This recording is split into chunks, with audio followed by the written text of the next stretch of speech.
Hello everyone, and welcome back to X-Ranger. Before we begin, I thought it would be interesting if each of you could leave a comment indicating which part of the world you're joining us from. Also, don't forget to like and subscribe if you're enjoying the episodes. Now let's get comfortable, relax, and start our program. I still get chills thinking about that morning in August of '95. My wife Mary and I had been planning our West Coast road trip for almost 2 years, Portland down to San Francisco, taking our time, seeing all the sights. I'd been driving trucks for 14 years by then, so being behind the wheel was second nature to me. This was supposed to be our vacation though, a chance to enjoy the journey without deadlines or way stations. We'd spent the night in this little motel in Crescent City.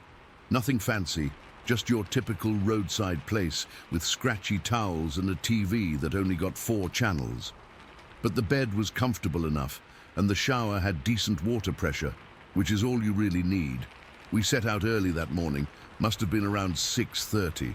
Mary was never much of a morning person, so she'd curled up in the passenger seat of our Chevy Suburban with a pillow and her little travel blanket, out cold within 10 minutes of hitting the road. I remember turning the radio down so she could sleep and just enjoying the quiet, the road, and the early morning fog that was rolling in from the coast. Highway 101 hugs the coastline through there, and the views are something else. The morning was cool and misty, typical for Northern California in August. I had the windows cracked just a bit to let in the salt air. This stretch south of Crescent City is remote, dense forests on one side, Pacific Ocean on the other. Not many towns, not much traffic, just wilderness. About half an hour into the drive, I spotted this little turnout overlooking a beach with black sand. I thought Mary would love to see it when she woke up. Maybe we could walk along the shore before continuing south. I slowed down and pulled into the gravel area, being careful not to jostle the car too much. Mary was still fast asleep, her head against the window, breathing softly. I turned off the engine, but left the keys in the ignition. The parking area was empty, not surprising for that time of morning in the middle of nowhere. I sat there for a minute, looking out at the ocean and the dark sand. It was peaceful. The kind of moment you wish you could bottle up and keep. I was just about to wake Mary when I caught something moving in my peripheral vision. Just a flash of movement off to my left, near the front of the car. At first, I didn't think much of it. Probably just a deer or something. We'd seen plenty of wildlife already on our trip. But when I turned my head to look directly at it, my heart stopped. Standing directly in front of our Suburban, not even 15 feet away, was something. My first thought was bear, but I knew immediately that was wrong. It was standing upright for one thing, and it was huge, way bigger than any black bear I'd ever seen, 6.5, maybe 7 feet tall, covered in this dark brown hair, not fur but hair, matted in places like it was wet. Its shoulders were massive, easily twice the width of mine, and I'm not a small guy. Its arms hung down almost to its knees, and in both hands it was carrying what looked like clumps of seaweed or kelp. But it was the face that froze my blood. Not quite human, not quite animal. A protruding brow ridge shadowed deep-set eyes, and a wide, flat nose sat above a mouth that seemed too small for its face. And those eyes, dark, almost black, with an intelligence that was unmistakable. Our eyes met, and in that moment I knew 2 things with absolute certainty. This was no man in a costume, and it knew exactly what I was. I couldn't move, couldn't breathe. My hands were frozen on the steering wheel. Mary was still asleep beside me, totally unaware of what was happening. Part of me wanted to wake her, to have a witness, to not be alone in this moment. But a stronger part knew that any movement might provoke whatever this was. The creature didn't seem startled by our presence. If anything, it looked annoyed. There was this expression, I swear it was almost like territorial anger, like we were trespassing. It just stood there, staring at me, not moving except for its chest rising and falling with each breath. I don't know how long we stayed like that. Probably only seconds, but it felt like hours.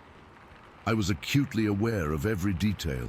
The fog drifting between us, the dripping of the kelp in its hands, the sound of waves crashing on the shore behind it. Then it snorted. Just once, a forceful exhale through its nose that sprayed mucus onto my windshield. The windshield wiper fluid reservoir in my Suburban was empty, had been for days, and all I could think in that insane moment was how I'd have to clean that off later. Without warning, it moved. Didn't turn around or back away. It took 3 massive strides that carried it completely across the highway. 3 steps. The thing crossed a 2-lane highway in 3 steps. I heard tires squealing and honking as another car, I hadn't even noticed it coming, swerved to avoid the creature. Then it was gone, disappearing into the tree line on the other side of the road. I sat there, paralyzed, for another minute. Mary stirred slightly but didn't wake up. My hands were shaking so badly I could barely grip the steering wheel. I kept thinking, this isn't happening, this can't be real. But the mucus was still on my windshield, and I could see where its feet had left imprints in the gravel. I started the car as quietly as I could and pulled back onto the highway, heading south. My mind was racing, trying to process what I'd just seen. I kept checking the rearview mirror, half expecting to see it emerge from the trees and come after us. I'd driven maybe half a mile when I noticed a Jeep Cherokee pulled over on the shoulder, hazard lights blinking. A man was standing next to it, waving his arms at passing cars. I should have kept going. Everything in me was screaming to just drive, but something made me pull over. The guy ran up to my window before I could even roll it down completely. He was pale, sweating, eyes wide, with fear or excitement or both. "Did you see that?" he whispered urgently, glancing back toward where we'd come from. "Tell me you saw that too." I nodded, not trusting myself to speak. "What the hell was it?" he asked, his voice cracking. "I almost hit it. Came out of nowhere, just..." He made a sweeping gesture with his arm, right across the road. "I don't know," I managed to say. My mouth was so dry. "It was Bigfoot, man," he said, looking me dead in the eyes. "Had to be.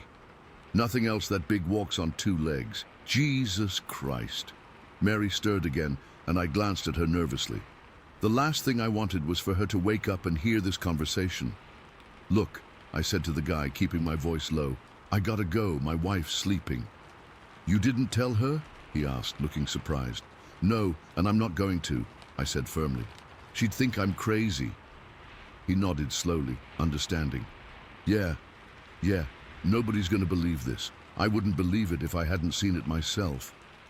We exchanged a look, the kind of look that passes between 2 people who've shared something they can never fully explain to anyone else. "Be careful out there," he said as I rolled up my window. I nodded and pulled back onto the highway. Mary woke up about 20 minutes later as we were pulling into a gas station. She yawned and stretched, completely oblivious to what had happened while she slept. "Good morning," she said, smiling at me. "Did I miss anything exciting?" I forced a smile. "Nah, just some nice scenery. There's a coffee shop across the street if you want some breakfast." We never went back to that stretch of highway. I made excuses for the rest of the trip whenever Mary suggested taking scenic coastal routes. I stuck to main roads, populated areas. I couldn't shake the feeling that if we ventured back into those forests, it would be waiting. I didn't tell Mary what happened, not then, not ever. What would I say? "Hey, honey, while you were asleep, I saw Bigfoot."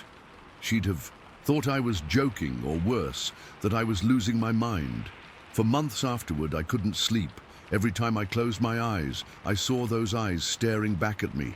I'd jolt awake in the middle of the night, convinced I could hear that snorting sound outside our bedroom window. I started taking longer routes on my truck driving jobs, avoiding Northern California altogether if I could help it. My dispatcher thought I was nuts, but I made up excuses about bad experiences with way stations or traffic. The worst part wasn't the fear, though. It was the doubt. As time passed, I started questioning myself. Had I really seen what I thought I saw? Was it just a bear standing oddly? A man in the woods playing a prank. Had I fallen asleep at the wheel and dreamed the whole thing? But then I'd remember the mucus on my windshield, the way it moved, the intelligence in those eyes. And I knew what I saw. It's been nearly 28 years since that morning, and I've never told a soul except for you folks here. I'm 62 now, retired from trucking, and Mary and I moved to Arizona 5 years ago. Far from forests, far from coastlines, far from whatever was on that highway. I still can't explain what happened that day. Sometimes I wish Mary had woken up, had seen it too. At least then I'd have someone to talk to about it, someone who wouldn't think I was crazy or making it up. But mostly, I'm glad she slept through it. Glad she still enjoys hiking and camping and road trips through remote areas, because I don't anymore. Can't. Not since that morning in '95 when I looked into the eyes of something that shouldn't exist, and it looked right back at me. I don't know what it was. I don't want to know. All I know is that I was never meant to see it, and it was never meant to be seen. And sometimes late at night when I can't sleep, I wonder if it remembers me too. Story 2. I never wanted to be that guy who comes on here claiming to have seen something in the woods. I used to laugh at those stories, honestly. But after what happened last March, I can't shake this feeling that I need to talk about it. I've tried to rationalize it 1,000 different ways, but I keep coming back to what I saw that night. I work as a shuttle driver for a rail crew transport service in Oklahoma. It's not glamorous, but it pays the bills. Most nights are completely forgettable, picking up tired railroad workers, driving them to hotels or their next assignment, that kind of thing. But this particular night in early March of 2021 is burned into my brain. It was around 2 in the morning, and I was driving through McCurtain County. If you're not familiar with the area, it's pretty rural. Lots of pine forests, winding roads, and not much else. The kind of place where you can drive for miles without seeing another car. I was alone in the shuttle van, heading back after dropping off a crew at their hotel. My route took me up Jackson Ridge. It's this stretch of road that climbs up and then crests before dropping down into a valley. There's nothing special about it, really. I've driven it hundreds of times. The radio was playing some late-night talk show, just background noise to keep me company. My high beams were on since there wasn't another soul around, and I was just focusing on staying awake after a long shift. As I reached the top of the ridge, my headlights swept across something moving on the shoulder of the road. At first, I thought it was a deer. We get a lot of those around here, and they're always darting out in front of cars, but something about the movement was off. Deer have this bouncy, nervous energy when they move. This was different, smooth, deliberate. For a split second, I thought it might be a person. Maybe someone from one of the Native American communities nearby walking along the road. That happens sometimes, though it's pretty unusual at that hour. I instinctively slowed down, not wanting to spook whoever it was. That's when it stepped out into the road. I hit the brakes harder, not screeching to a halt or anything dramatic, just a firm stop. The van's headlights were pointed right at it now, and I could see it clearly. And that's when I realized I wasn't looking at a person. At least, not any kind of person I'd ever seen before. The thing was tall, really tall. My first thought was basketball player. But no, this was beyond that. It had to be over 8 feet. I'm not exaggerating. I remember thinking about how its head was way higher than the hood of my van, and I drive a pretty tall passenger shuttle. It was covered in hair, not matted or dirty like you'd expect from something living in the woods. This looked almost maintained. The hair was a dark brown color, maybe 8 to 10 inches long, covering its entire body. The weird thing was how clean it looked, almost like it had been groomed. It wasn't the tangled mess you'd expect from an animal. The way it moved was what really got to me. It walked across the road with this purposeful stride, not lumbering or awkward, but smooth and efficient, like it knew exactly where it was going and wasn't in any particular hurry to get there. Its arms were long, hanging down past its knees, and it swung them slightly as it walked. When it reached the other side of the road, it stopped, just stood there at the edge where the pavement meets the grass. Then it turned, not fully, just enough to look back at me.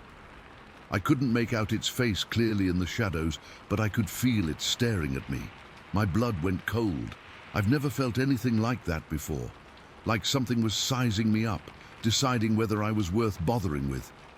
We stayed like that for what felt like forever, but was probably only a few seconds. Me, frozen behind the wheel, and this thing, standing at the edge of my headlight beam, partially turned toward me. I didn't dare move. I didn't even think I was breathing. Then it just left, stepped off the road and into the tree line with that same deliberate gait. No rushing, no dramatic dash into the woods. It just walked away like I wasn't even worth its time. I sat there for a minute, maybe two, just trying to process what I'd seen. My hands were shaking so bad I could barely hold the steering wheel. I kept staring at the spot where it had disappeared, half expecting it to come back out.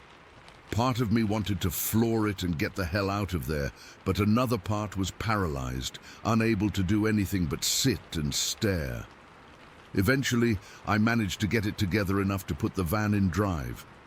I rolled past the spot where it had crossed, my eyes darting between the road and the trees, looking for any sign of movement. Nothing. Just the dark silhouettes of pines against the night sky. I drove the rest of my route on autopilot, my mind racing. What the hell had I just seen? A bear walking on its hind legs. No way. The proportions were all wrong, and bears don't move like that. Some guy in a costume, out here, in the middle of nowhere, at 2 in the morning. That made even less sense.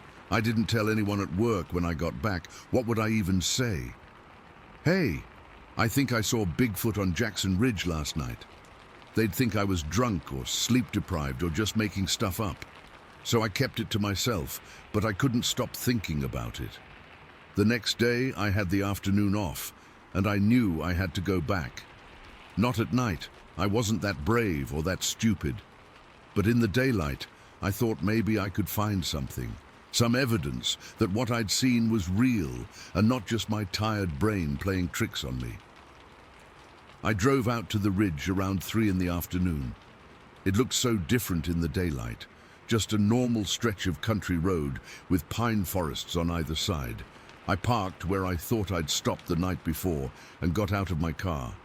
The first thing I did was look for tracks. The shoulder of the road was mostly gravel with some patches of dirt, but I couldn't find anything that looked like footprints. The ground was too hard, too rocky. I moved to where I thought it had entered the woods, scanning the underbrush for broken branches or disturbed vegetation. Nothing obvious stood out. Then I remembered how tall it had been. I walked over to the fence that ran along parts of the road. It was just a simple barbed wire fence, the kind you see all over rural Oklahoma. I stood next to one of the posts and tried to gauge the height. The top wire came up to around my chest, and I'm 5'10". I had a measuring tape in my car. I keep a basic toolkit in the trunk. So I grabbed it and measured the fence post. It was about 5 feet tall. I remembered how the creature's head had towered over the fence when it stood next to it. If the fence was 5 feet and its head was well above that, yeah, 8 feet tall wasn't an exaggeration, possibly even taller. I also checked the barbed wire itself, thinking maybe it had left behind some hair when it crossed over. But there was nothing. No tufts of hair caught on the barbs, no signs that anything had disturbed the fence at all. It was like the thing had just materialized on one side of the road and disappeared on the other. I spent about an hour out there, searching the immediate area where I'd seen it cross. I even ventured a little way into the woods, though not too far. Something about those trees made me nervous, even in broad daylight. But I found nothing, no footprints, no hair, no broken branches. No evidence at all that anything unusual had passed through. That's what's been bothering me the most in the weeks since. I know what I saw. It wasn't a trick of the light or my imagination. It was there, right in front of me, as real as the van I was driving. but it left no trace, nothing I could point to and say, "See, this proves I'm not crazy." I've done some research since then. McCurtain County has had other sightings over the years. Not a lot, but enough to make me think I'm not the only one who's encountered something strange in those woods. The locals don't talk about it much. It's not something people bring up in casual conversation. But if you ask the right questions, you start to hear stories. Hunters who've felt watched in the forest, campers who've heard weird sounds at night. Nothing as clear or as close as what I saw, but enough to make me wonder. I drive that route a few times a week, and every time I approach Jackson Ridge, I feel my heart rate pick up. I find myself scanning the tree line, looking for movement, for that tall silhouette. I don't know if I want to see it again or if I'm terrified of the possibility. Maybe both. I haven't told many people about this. My wife knows. I couldn't keep something like this from her. She believes that I believe I saw something, if that makes sense. She doesn't think I'm lying, but she's not convinced it was what I think it was. Can't blame her, really. I wouldn't have believed it either if I hadn't seen it with my own eyes. So that's my story. I don't have any dramatic conclusion or explanation, just a brief encounter on a dark road that's left me questioning everything I thought I knew about the world around us. I still drive those roads almost every night. I still keep my eyes on the tree line. And sometimes, when I'm on Jackson Ridge in the dead of night, I can't shake the feeling that something's watching me from the darkness, something that walks upright but isn't human, something that knows these woods better than any of us ever will. Story 3. I still get goosebumps thinking about what happened last summer in Vermont. I'm not the type of person who scares easily. I've been mountain biking and camping in remote places for over a decade now. But what happened at the Tinker Brook shelter, I just can't explain it. Let me start from the beginning. My buddies Mark, Zach, and I had been planning this weekend trip for months. We're all pretty serious about mountain biking and always looking for challenging terrain away from crowds. After scrolling through some forums, I found mentions of these trails near the back of Killington Peak in the Calvin Coolidge State Forest. The posts described them as technical, isolated, and rarely visited. Exactly what we were looking for. What sealed the deal was learning about the Tinker Brook shelter. It's this small wooden structure that sits on the edge of a steep ravine, far enough from regular hiking paths that you basically get the whole place to yourself. You can't drive there. You have to park on Shrewsbury Road and hike in about 3/4 of a mile with all your gear. The extra effort keeps most casual campers away. We arrived around 3 in the afternoon on a Saturday in August. The hike in was tougher than expected because we were each carrying our bikes plus camping equipment. The trail wasn't maintained well, lots of roots and fallen branches to navigate. By the time we reached the shelter, we were drenched in sweat, but the view made it worth it. The shelter itself was pretty basic: 3 walls, an overhanging roof, and a wooden platform floor raised about 2 feet off the ground. It faced this dense forest that dropped into a ravine. I remember thinking how the trees looked almost black, even though it was still daylight. The air felt different there too, cooler and somehow heavier. We spent the afternoon riding some of the nearby trails. They were every bit as technical as the forums had promised, narrow, rocky, with some steep drops that got the adrenaline pumping. We got back to camp around 7, made a fire in the pit about 15 feet from the shelter, cooked some freeze-dried meals, and cracked open a few beers. The isolation was complete. No cell service, no other campers, not even distant traffic. Noise, just the sound of the forest and our voices. As it got darker, the woods seemed to press in closer. The fire cast these shifting shadows across the trees, and I remember Zach saying something about how it felt like we were being watched. We laughed it off, but looking back, I think we all felt it. We turned in around 11. The shelter was just big enough for the 3 of us to lay out our sleeping bags side by side. I was on the far right, closest to the open side of the shelter, with Mark in the middle and Zach on the left. We were all pretty wiped from the day of riding, so I fell asleep almost immediately. I don't know exactly what time it was when Mark shook me awake. My watch said it was just after midnight. At first I was confused and annoyed. I thought maybe he needed to use the bathroom or something. But then I saw his face in the dim moonlight. He looked genuinely scared. "Do you feel that?" he whispered. I was about to ask what he meant when I felt it, a deep, resonant thump that seemed to vibrate through the entire shelter. It wasn't like an earthquake. It was more deliberate, like something solid had pushed against the structure. "What the hell was that?" I whispered back. "It's been happening for like 10 minutes, Mark said. "I thought I was imagining it at first." By this point, Zach was awake too. We all went quiet, listening. For about 30 seconds, nothing happened. Then it came again, thump, and the whole shelter seemed to shudder. It felt like something was testing the strength of the walls. I grabbed my flashlight and signaled to the guys to stay put. My heart was pounding as I crawled to the open front of the shelter. The fire had died down to embers, casting just enough light to make the surrounding forest look even more menacing. I swept the beam of my flashlight across the trees, expecting to see, well, I don't know what, a bear maybe?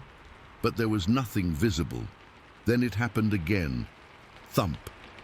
But this time I could tell it came from the back wall of the shelter, the one built right against the hillside. The vibration was so strong, I could feel it in my teeth. "Is it coming from underground?" Zach whispered, his voice tight with fear.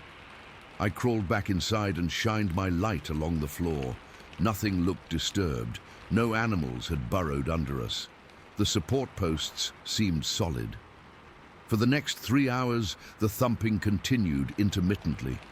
Sometimes there would be a series of them in quick succession. Thump, thump, thump.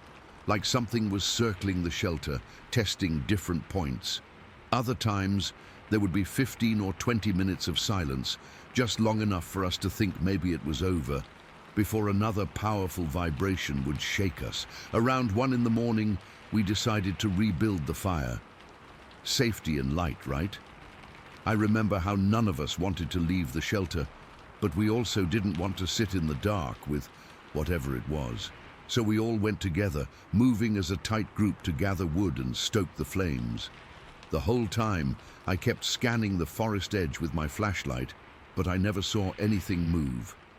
With the fire blazing again, we sat huddled in the open front of the shelter, backs against the inner wall. The thumping seemed to decrease when the fire was bright, which made me think it might be an animal. But what kind of animal would behave that way? Bears usually make noise or try to get at your food. This felt more purposeful. Around 2:30, Mark thought he saw something at the edge of the firelight, a shadow that seemed to move independently of the trees. We all stared in that direction, but if something was there, it stayed just beyond where our eyes could confirm it. The vibrations continued, but now they were different. Instead of sharp thumps, it was more like a continuous low-frequency tremor, like something massive was pressing its weight against the shelter, testing for weaknesses. The wooden beams creaked under the pressure. I remember thinking that if this structure wasn't so well built, whatever was out there might have broken through. None of us slept. We just sat there, flashlights ready, knives out, for all the good they would have done, listening to the woods and feeling those inexplicable vibrations. We talked in whispers about what it could be, geological activity, some kind of local wildlife, even the absurd possibility of a Bigfoot-type creature. None of the explanations felt right. The tremors finally stopped around 3 in the morning. 1 minute the shelter was vibrating, and the next, nothing. The silence was almost as unnerving as the thumping had been. We waited, tense and alert, but it didn't return. As soon as the first hint of dawn appeared, we were up and searching the area. I was certain we'd find tracks, broken branches, something to explain what had happened. But there was nothing. No footprints in the soft earth around the shelter, no claw marks on the wood, no disturbed ground that would suggest something had been burrowing beneath us. The only thing that struck me as odd was how quiet the forest was. No birdsong, no squirrels chattering. It was as if the wildlife was still hiding from whatever had been there during the night. We didn't even discuss it. We just started packing up. Our original plan had been to stay another night and ride more trails on Sunday, but there was no way any of us wanted to spend another night at Tinker Brook. We were on the trail back to the car before 8 in the morning. The hike out felt twice as long as the hike in. We kept looking over our shoulders, jumping at every snapped twig. I've never felt relief like I did when we finally reached the car. On the drive home, we tried to make sense of what had happened. Mark suggested it might have been a minor earthquake, but it didn't feel like any earthquake I've ever experienced. Zach thought maybe some local kids had found us and were playing a prank, but that seemed impossible given how remote the location was. And neither explanation accounted for the way the vibrations responded to our fire, weakening when the flames were high, intensifying when they died down. I've spent countless hours researching similar experiences since then. I found a few obscure forum posts from hikers in that region describing strange nocturnal noises and unexplained vibrations, but nothing with the intensity of what we felt. One old forum thread mentioned local legends about knockers in the Vermont forests, entities that communicate through rhythmic thumping sounds, but most people dismiss these as campfire stories. What bothers me most is that I can't fit what happened into any rational framework. I'm not someone who believes in the supernatural, but I also can't reconcile what we experienced with any natural explanation. Whatever was out there that night seemed intelligent. It seemed to be testing our shelter, searching for a way in, and it seemed to retreat from light and fire. I haven't been back to Vermont since then. Mark and Zach haven't either. We still mountain bike together, but we stick to more populated trails now. Sometimes, when we're sitting around a campfire, one of us will tap rhythmically on a log or a cooler, thump, thump, thump, and we'll all go quiet, remembering. I don't know what was out there in the woods that night. I don't know if it was something known to science that was just behaving in a way I don't understand, or if it was something else. All I know is that there are places in those forests where the darkness feels alive, where something waits and watches and tests the boundaries between its world and ours. And if you ever find yourself near Tinker Brook Shelter when the sun goes down, my advice is simple: don't stay the night. Story 4. I still get a lump in my throat when I drive through rural Missouri. Been driving trucks for 15 years now, and nothing, I mean absolutely nothing, has ever shaken me like what happened last October. I've dealt with all sorts of crap on the road: aggressive drivers, terrible weather, mechanical failures in the middle of nowhere. But this was different. It was early October, probably around 6 in the morning. The sun was just starting to come up, that grey-blue light where you can see, but everything still feels a little dreamy. I was hauling grain to the Henderson farm outside Springfield. Nothing unusual about the job. I'd done this run dozens of times before. I turned off Highway 60 onto McAllister Lane, which is this narrow country road that winds through some farmland and patches of woods. About a mile down, I pulled over to prep my trailer for unloading. I needed to check the hoppers and make sure everything was set up right. Standard procedure. I remember it was chilly that morning. Not cold enough for frost, but I could see my breath when I stepped out of the cab. That kind of crisp fall air that usually feels refreshing, you know. I was actually in a pretty good mood, thinking about stopping for breakfast after the delivery. So I hopped down from the cab, grabbed my gloves from the side compartment, and start walking toward the back of my rig. I'd pulled over next to this stretch where there's woods on the east side of the road. Not super dense, but enough that you couldn't see through it. On the west side was this deep drainage ditch, probably 6 or 7 feet down, with some tall grass growing around it. I'm about halfway to the back when I hear something in those woods. At first I figured it was a deer. They're all over the place out there, and it's not unusual to spook one. But this sounded bigger. There was this steady pacing sound, like something heavy moving back and forth, snapping branches, rustling through the underbrush. Whatever it wasn't trying to be quiet. I paused for a second, peering into the tree line, but couldn't see anything through the brush. Still, nothing to get worked up about. Probably just a bigger animal, maybe a wild hog. They can get pretty massive in these parts. So I kept walking. Then the smell hit me. Jesus Christ, that smell. It was like roadkill that had been sitting in the summer sun for days, but worse, like rotting meat mixed with something, I don't know, something not right, something chemical almost. My eyes actually watered.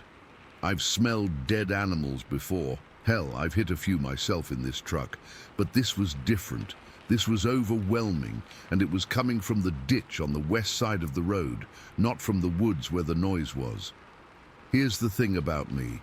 I'm not a small guy. 6 feet even, 230 pounds. I've worked physical jobs my whole life. I've broken up bar fights. I'm not someone who scares easily. But standing there on that road, I felt something I haven't felt since I was a kid. Pure, instinctive fear. The kind that makes your skin prickle and your mouth go dry. Something was watching me. I couldn't see it, but I knew with absolute certainty that there was something down in that ditch, and it was watching me. And whatever was in the woods was getting more agitated. The rustling and branch snapping got more intense, like it was moving faster, more purposefully. My first thought was bears. But there aren't any bears in this part of Missouri, at least not that I'd ever heard of. Mountain lions, maybe, but they don't make that kind of noise. They're stealthy, and they sure as hell don't smell like that. I stood frozen for maybe 5 seconds, though it felt way longer. My heart was pounding so hard I could feel it in my throat. The smell got stronger, if that was even possible. It was like it was rising up out of that ditch, wrapping around me. Then I heard this sound from the ditch. Not quite a growl, not quite a hiss. Something between the two. Low, but loud enough that I could hear it clearly over the noise from the woods. It sounded wet somehow, like whatever made it had a mouthful of fluid. That broke my paralysis. I'm not ashamed to admit that I ran. I didn't even think about it. My body just moved. I sprinted back to the cab, fumbling with my keys like some teenager in a horror movie. I could swear I heard movement from the ditch, like something large was shifting position, getting ready to come up after me. I got the door open and hauled myself inside, slamming it shut and locking it in one motion. My hands were shaking so bad I could barely get the key in the ignition. The whole time, that rustling in the woods got more frantic, like whatever was in there knew I was getting away. I cranked the engine and took off, not even bothering with my seatbelt until I was already moving. In my side mirror, I caught a glimpse of movement at the edge of the woods, something dark shifting between the trees. But I was going too fast by then to make out any details. I drove straight to the Henderson farm without stopping again. It's only about 2 miles past where I'd pulled over, but it felt like the longest drive of my life. I kept checking my mirrors, half convinced I'd see something chasing the truck. The weird thing is, as soon as I passed that stretch of woods and got closer to the farm, everything just stopped. The smell was gone. The feeling of being watched vanished. By the time I pulled into the Hendersons' driveway, I almost could have convinced myself I'd imagined the whole thing, except my shirt was soaked with sweat and my hands wouldn't stop trembling. Old man Henderson was already out by the barn when I arrived. He asked if I was feeling all right, said I looked like I'd seen a ghost. I didn't tell him what happened. What was I supposed to say? Hey, I think something not natural was stalking me on the road to your place, so I just blamed it on too much coffee and not enough sleep. I unloaded as quickly as I could, making small talk on autopilot while constantly glancing back toward the road. Henderson noticed, asked if I was in a hurry. I made up something about having another delivery scheduled. Truth was, I just wanted to get the hell out of there, but I didn't want to go back the way I came. So I asked Henderson if there was another way back to the highway without taking McAllister Lane. He looked at me kind of funny, but told me I could continue past his farm on the dirt road that eventually loops back to Route 13. It would add 20 minutes to my drive, but I didn't care. As I was leaving, I almost asked him if he'd ever experienced anything strange on that stretch of road. The question was right on the tip of my tongue, but I stopped myself. Part of me didn't want to know, and part of me was afraid he'd say no, that there's never been anything weird there, and then I'd have to face the possibility that I was losing my mind. I took the long way back and made it to the highway without incident, but I couldn't stop thinking about what happened. What was in those woods? What was in that ditch? Why did they seem to be working together, or at least active at the same time? The noise from the woods almost seemed like it was trying to drive me toward the ditch, like a predator herding its prey. When I got back to the depot that afternoon, I tried Googling anything unusual reported around McAllister Lane. Nothing came up except a few old news articles about car accidents over the years. I thought about calling the local sheriff's office, but what would I report? A bad smell and some rustling in the bushes. They'd think I was crazy or drunk. For weeks afterward, I had trouble sleeping. I'd jerk awake in the middle of the night, convinced I could smell that rotting stench in my bedroom. I started taking different routes whenever possible, even if it meant adding time to my deliveries. My dispatcher noticed and asked questions, but I just made excuses about road construction. About a month later, I finally worked up. The courage to drive down McAllister Lane again in broad daylight. Nothing happened. Everything looked normal. The woods were just woods. The ditch was just a ditch. I even stopped at the exact same spot and got out to look around. Nothing. But I still felt uneasy, like the place was holding its breath. I didn't stay long. Here's the thing that really gets me. I never saw what was making the noise or the smell. Never got a glimpse of anything concrete that I could point to and say, that's what it was. But I absolutely know that whatever was there that morning wasn't something that should exist in our world.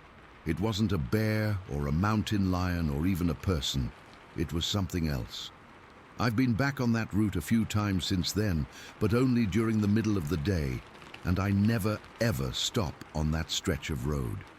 I don't know if what happened was some kind of one-off thing, or if it's still out there, waiting, but I'm not taking any chances.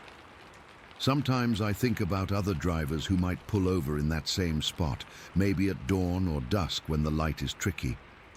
I wonder if they'd feel what I felt, if they'd hear what I heard, if they'd run like I did, or if they'd investigate further and find... What?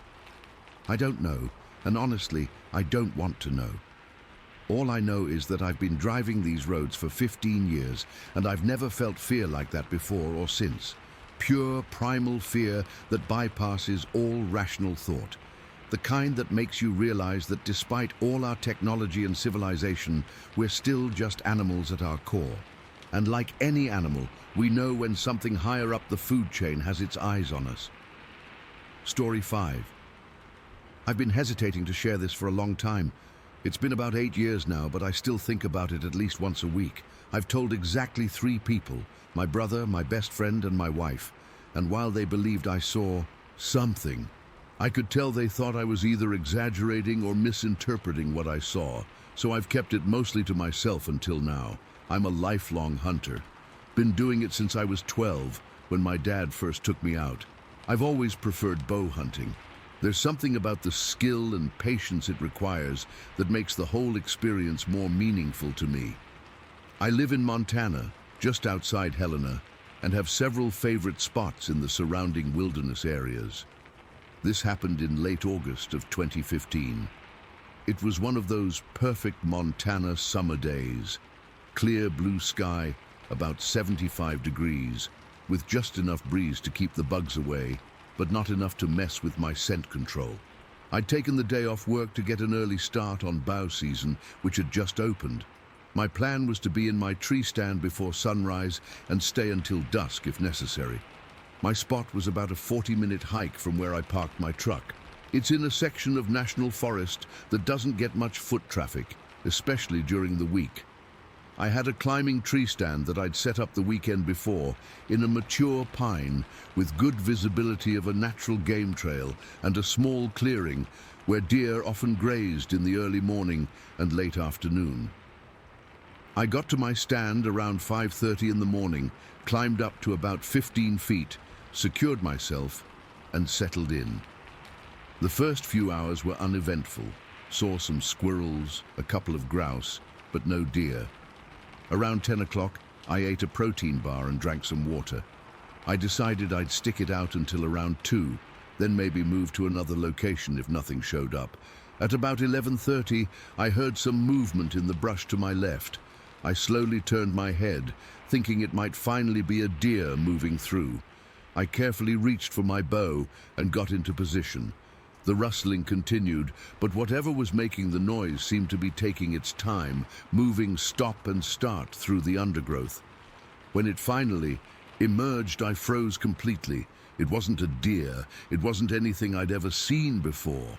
About 40 yards away, standing partly behind a large ponderosa pine, was something. My first thought was bear cub, but that wasn't right.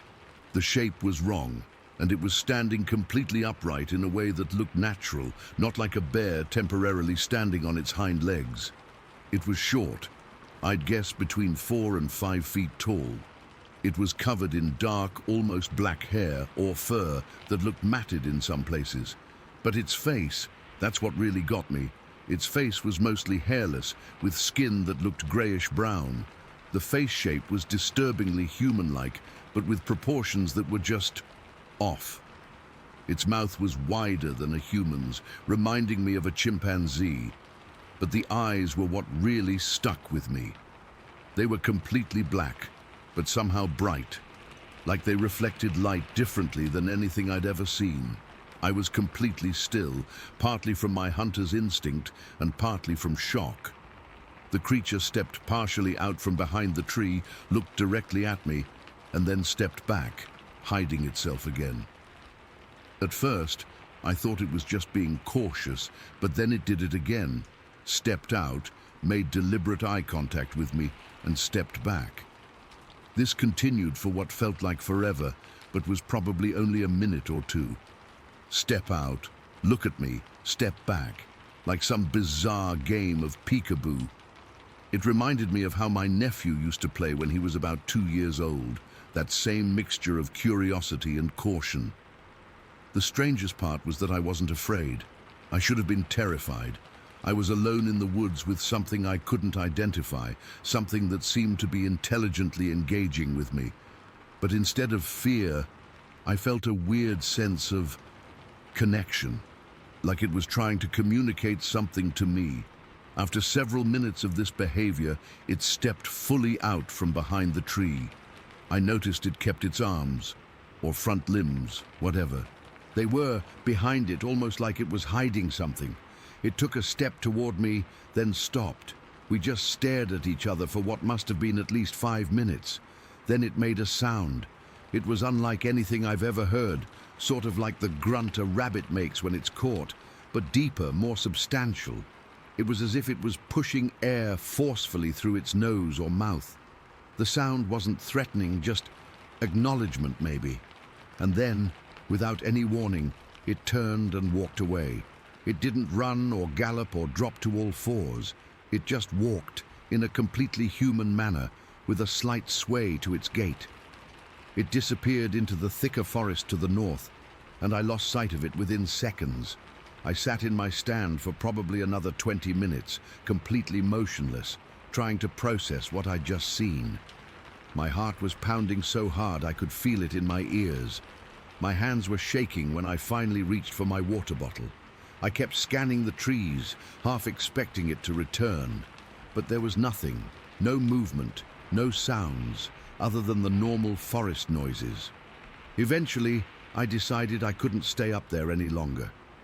I wasn't afraid exactly, but I felt unsettled, like the rules I understood about the world had suddenly been changed without warning. I packed up my gear, descended from the stand, and headed back to my truck much earlier than I'd planned. The whole hike back, I kept looking over my shoulder, checking the trees, listening for any unusual sounds. I didn't see or hear anything out of the ordinary, but I couldn't shake the feeling that I was being watched. When I got home, I tried to convince myself that it had been a bear cub, or maybe even a person in some kind of ghillie suit playing a prank, though that seemed unlikely given how remote the area was. I spent hours online that night, searching for any reports of strange creatures in Montana forests, but nothing I found matched what I'd seen. The next day, I went back. I don't know why exactly, to prove to myself that it had been nothing maybe, or to find some evidence that would validate what I'd experienced. I brought my camera this time and went straight to the area where I'd seen the creature emerge. I spent hours searching for tracks, hair, anything that might provide some clue about what I'd encountered. I found some disturbances in the ground cover that could have been footprints, but the forest floor was too dry and needle-covered to show clear impressions. No hair caught on tree bark, no other physical evidence at all. But standing there, in almost exactly the spot where the creature had been, I felt it again. That same sense of being watched, of not being alone, even though I couldn't see anyone else. The hair on the back of my neck stood up, and I decided it was time to leave. I've been back to those woods many times since then. I'm still a hunter, still love being out in the wilderness, but I've never returned to that specific spot, and I've never seen anything like that creature again, though sometimes, when I'm alone in the woods, I feel like something might be watching me from just behind the trees. I've tried to rationalize it over the years. Maybe it was some undiscovered species, some type of primate that somehow exists in the Montana wilderness without being documented. Maybe it was a child with some kind of condition that caused abnormal hair growth who had wandered away from a campsite, though there were no campgrounds for miles. Maybe I dozed off in my stand and dreamed the whole thing, though it felt more real than any dream I've ever had. I don't know what I saw that day. I don't have a good explanation for it. All I know is that for about 15 minutes, on an otherwise ordinary August day in 2015, I had an encounter with something that shouldn't exist according to everything I understand about the world. The worst part isn't the memory itself, or even the lingering questions. It's the doubt. The doubt that creeps in when I'm lying awake at night, wondering if I can trust my own senses, my own memory. Did I really see what I think I saw? Or did my mind somehow fabricate or distort the experience? But then I remember those eyes. The intelligence in them, the way it seemed to be playing with me, testing me, the deliberate way it made contact and then broke it over and over, the sound it made before it walked away. Those details are too specific, too visceral to have been imagined. Something was in those woods with me that day, something that doesn't fit into the categories we've created for the natural world. And sometimes I wonder if it's still out there, playing its strange game of peekaboo with other unsuspecting hunters who happen to wander into its territory. I still bow hunt. I still love being in the woods. But now, I'm always listening a little more carefully, looking a little more closely at the spaces between the trees. And whenever I sit in my stand, I can't help but scan the forest, not just for deer, but for any sign of those intelligent black eyes watching me from behind a tree. Story 6. I've never told anyone this story before. I've kept it bottled up for over 25 years because I was explicitly ordered not to speak about it under threat of imprisonment. But I'm getting older now, and I figure the statute of limitations has to expire at some point. Plus, I need to get this off my chest before it eats me alive, any more than it already has. It was the summer of 1996. I was an infantry scout with the Army, stationed at Fort Carson in Colorado. I had been in for about 4 years at that point, and had made E5, Sergeant. My unit was preparing for joint training exercises at Yakima Training Center in Washington State, which is basically this massive training area with a ton of open space, ridges and valleys, perfect for the kind of field exercises we were running. I was selected to lead the OP4 Opposition Force team for this particular exercise. Our job was to play the bad guys, setting up in strategic positions and testing the readiness of the friendly units. It was actually a coveted assignment because you got to be more creative and operate with less oversight than the units that were being evaluated. We'd been out in the field for 3 days when it happened. My team of 8 guys had positioned ourselves on a ridge overlooking what would be our target area the next morning. We were planning to raid the friendly units just before dawn, catch them with their pants down, so to speak. Standard stuff. The weather that night was cool but clear, unusually cold for summer in Washington, probably in the low 40s. We'd set up our observation post with minimal equipment, no tents or anything that would give away our position. Just sleeping bags, night vision, comms equipment, and our weapons loaded with blanks. I remember being particularly proud of our positioning. We had excellent sight lines to the valley below, but were well concealed in a cluster of pine trees near the ridgeline. We'd established our watch rotation, and I had just gotten into my sleeping bag around 2300 hours after checking in with our command post via radio. I was exhausted from the day's movements and fell asleep almost immediately. What woke me couldn't have been more than an hour later, the distinct crack of rifle fire. Not blanks, live ammunition. Anyone who's been in combat knows the difference. Blanks have a hollow pop to them.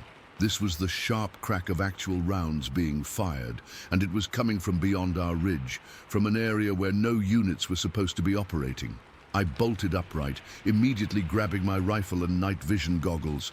My team was already stirring, looking to me for guidance.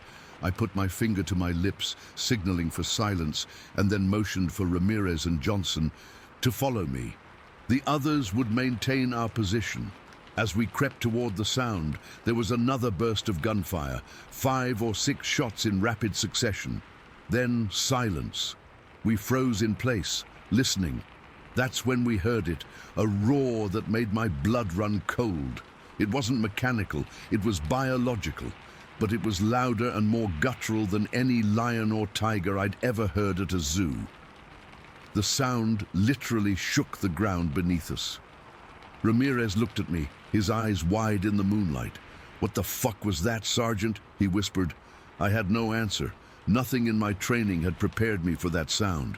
It came again, this time with a higher-pitched screech accompanying it, like some kind of call and response. Then more gunfire. Protocol dictated that we should radio in to report unauthorized live fire exercises, but something in my gut told me to assess the situation first. We continued forward, using all our training to move silently through the underbrush. The pine needles beneath our boots muffled our footsteps as we approached the ridge. As we crested the ridge, I went prone and adjusted my night vision goggles. What I saw through that green-tinted view is something I've never been able to unsee, no matter how much I've tried to drink it away over the years. In the small valley below, about 200 meters away, were 6 men in tactical gear that was different from our standard issue equipment. Even from a distance, I could tell these weren't regular army. Their movements were too precise, too coordinated. Delta Force, I thought immediately, though I'd never worked with them directly. But it wasn't the operators that made my heart stop. It was what was on the ground in front of them. 2 massive hair-covered bodies. One was motionless, the other was thrashing, making those ungodly sounds I'd heard, though they were weaker now. The creature, and I don't know what else to call it, was huge. Even from our position, I could tell it was at least 7 to 8 feet tall. Its body was covered in dark hair, matted with what appeared to be blood. "Holy shit," Johnson breathed beside me. "Is that a fucking bear?" But it wasn't a bear, not even close. The proportions were all wrong. It had arms and legs like a human, but massive, muscular.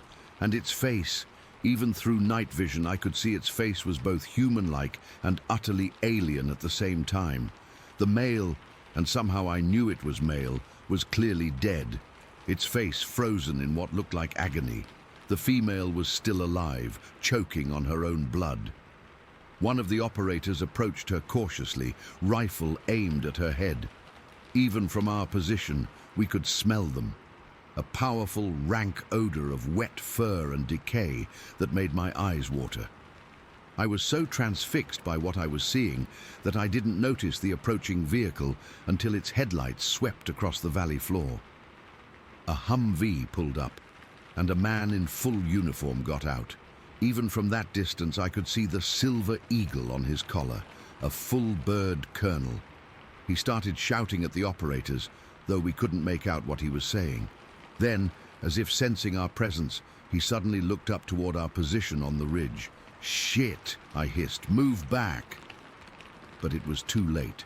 Two of the operators were already moving toward us, their rifles raised. They had to have had thermal imaging because they came straight to our position despite our concealment. "U.S. Army, we're with the 4th Infantry," I called out, not wanting to get shot by our own people. "Stand up, hands where we can see them," one of the operators shouted back. We complied, slowly rising to our feet with our hands raised. They approached us cautiously, their weapons trained on our chests. They were dressed in black tactical gear with no identifying markings or insignia. "What unit are you with?" I asked as they got closer. "Shut the fuck up," the lead operator said. He was older, maybe in his late 30s, with a weathered face and cold eyes. "You've just walked into a classified operation. Turn around and put your hands behind your backs." They flex-cuffed us and marched us down to where the colonel was standing. As we got closer to the bodies on the ground, the smell became overwhelming. Like nothing I've ever experienced before or since, a mixture of wet dog, copper from the blood, and something else, something musky and alien. The female creature was still alive, making wet, gurgling sounds as blood bubbled from what appeared to be bullet wounds in her chest and throat. Her eyes were disturbingly human, brown with flecks of amber, and they locked onto mine as we were marched past. There was intelligence there, and pain, and something that looked horribly like recognition. I'll never forget those eyes as long as I live. The colonel was furious. His face was red as he stormed up to us. "Who the fuck authorized you to be in this sector?" he demanded. I explained our training exercise, that we were OP4 positioned for tomorrow's drill. He wasn't interested. "Do you have any idea what you've just compromised?" he shouted. "This is a classified operation, top secret. You weren't supposed to be anywhere near this area." "Sir," I tried to explain, "our orders were to set up at these coordinates. We were given clearance for this entire section." The colonel turned to one of the operators.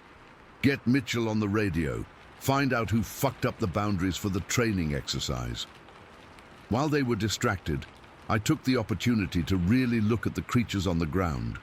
The male was enormous, easily 8 feet tall, with hands the size of dinner plates. His face, though twisted in death, had features that were almost human. A flattened nose, heavy brow, and lips pulled back to reveal teeth that were clearly designed for tearing flesh. But there was something about the structure of the face that was just wrong. Not quite human, not quite animal. Something else entirely. The female was smaller, maybe 7 feet tall, but still massive compared to a human female. She was still breathing, but barely. Her eyes had closed, and her movements were becoming less frequent. A black Black Hawk helicopter appeared overhead, its rotors beating the air with a heavy thud. No lights, no markings. It began to descend into the small clearing. The colonel approached us again. "Listen carefully, because I'm only going to say this once. What you've seen here tonight falls under Special Access Program classification. That means if you ever speak about this to anyone, your buddies, your family, your priest, anyone, you will face charges under the UCMJ that will put you in Leavenworth for the rest of your natural lives. Do you understand me?" We nodded, still stunned by what we were witnessing. "This operation does not exist. These," he gestured to the bodies, "specimens do not exist.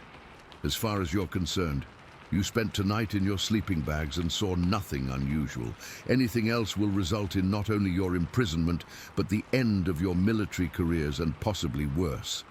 Am I making myself absolutely clear?" "Yes, sir," we responded in unison. The helicopter landed, and a team in what looked like hazmat suits emerged.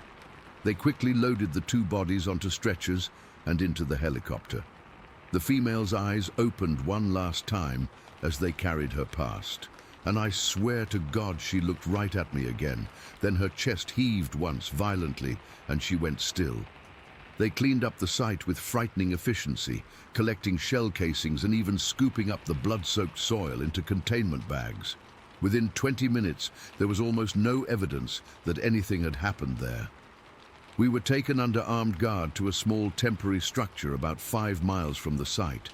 They separated us and had us each sign non-disclosure agreements that were about 20 pages long. I wasn't given time to read them thoroughly, but the penalties for violation were spelled out in bold: dishonorable discharge, forfeiture of all pay and allowances, and confinement for no less than 20 years. We were held there for several hours while they debriefed us individually. The man who questioned me never gave his name. He just kept asking the same questions over and over. What did I see? Who had I told? Did I take any pictures or collect any evidence? Had I noticed anything unusual in the days leading up to the incident? By dawn, they finally released us back to our original position. Our night vision equipment had been confiscated, and we were given strict orders to continue with our training exercise as if nothing had happened.